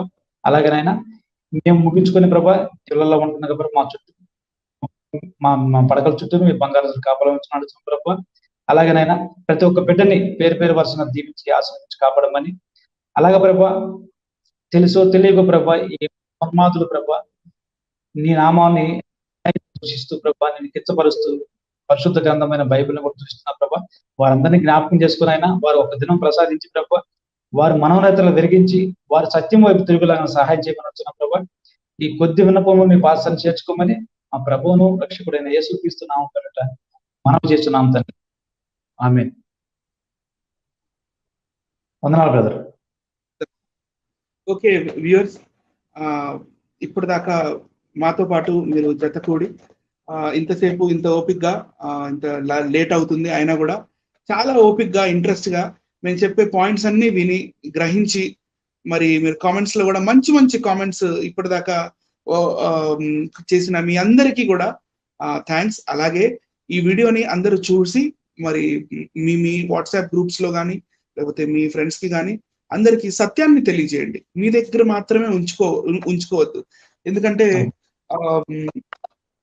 దేవుడు లూకాసు వార్త 21వ అధ్యాయంలో ఒక మాట అంటాడు, మీ విరోధి కాదనడానికి కానీ తిరిగి ఎదురాడటానికి కానీ వీలు లేని వాక్యాన్ని నేను మీకు ఇస్తాను, మళ్ళీ జ్ఞానాన్ని కూడా నేను నీకు ఇస్తాను అని చెప్పి. మాది ఏమి లేదండి, మేము జస్ట్ కేవలం నార్మల్ మనుషులు, నార్మల్ హ్యూమన్ బీయింగ్స్. మేమేం పెద్ద పెద్ద పిహెచ్డీ చేసి పెద్ద పెద్ద యూనివర్సిటీస్ లో చేసిన వాళ్ళం కాదు. అయినప్పటికీ మాకు దేవుడు ఇచ్చిన జ్ఞానాన్ని బట్టి సత్యాన్ని తెలియజేయాలనే ఆశతో మేము ఈ సత్యాన్ని ప్రజల ఎదురుకు తీసుకెళ్లడం జరిగింది. అలాగే రాబోయే రోజుల్లో కూడా మమ్మల్ని ఇలాగే ఆదరిస్తారని ఆశిస్తూ సెలవు. Okay, thank you. ఇంతవరకు ఓపికతో విన్నందుకు మీకు అందరికీ కృతజ్ఞతలండి. ఇంతవరకు నా ఛానల్ సబ్స్క్రైబ్ చేసుకోకపోతే దయచేసి సబ్స్క్రైబ్ చేసుకోండి, లైక్ చేయండి, షేర్ చేయండి. ఇంకా లేటెస్ట్ వీడియోల కోసం బెల్ ఐకాన్ మీద క్లిక్ చేయండి.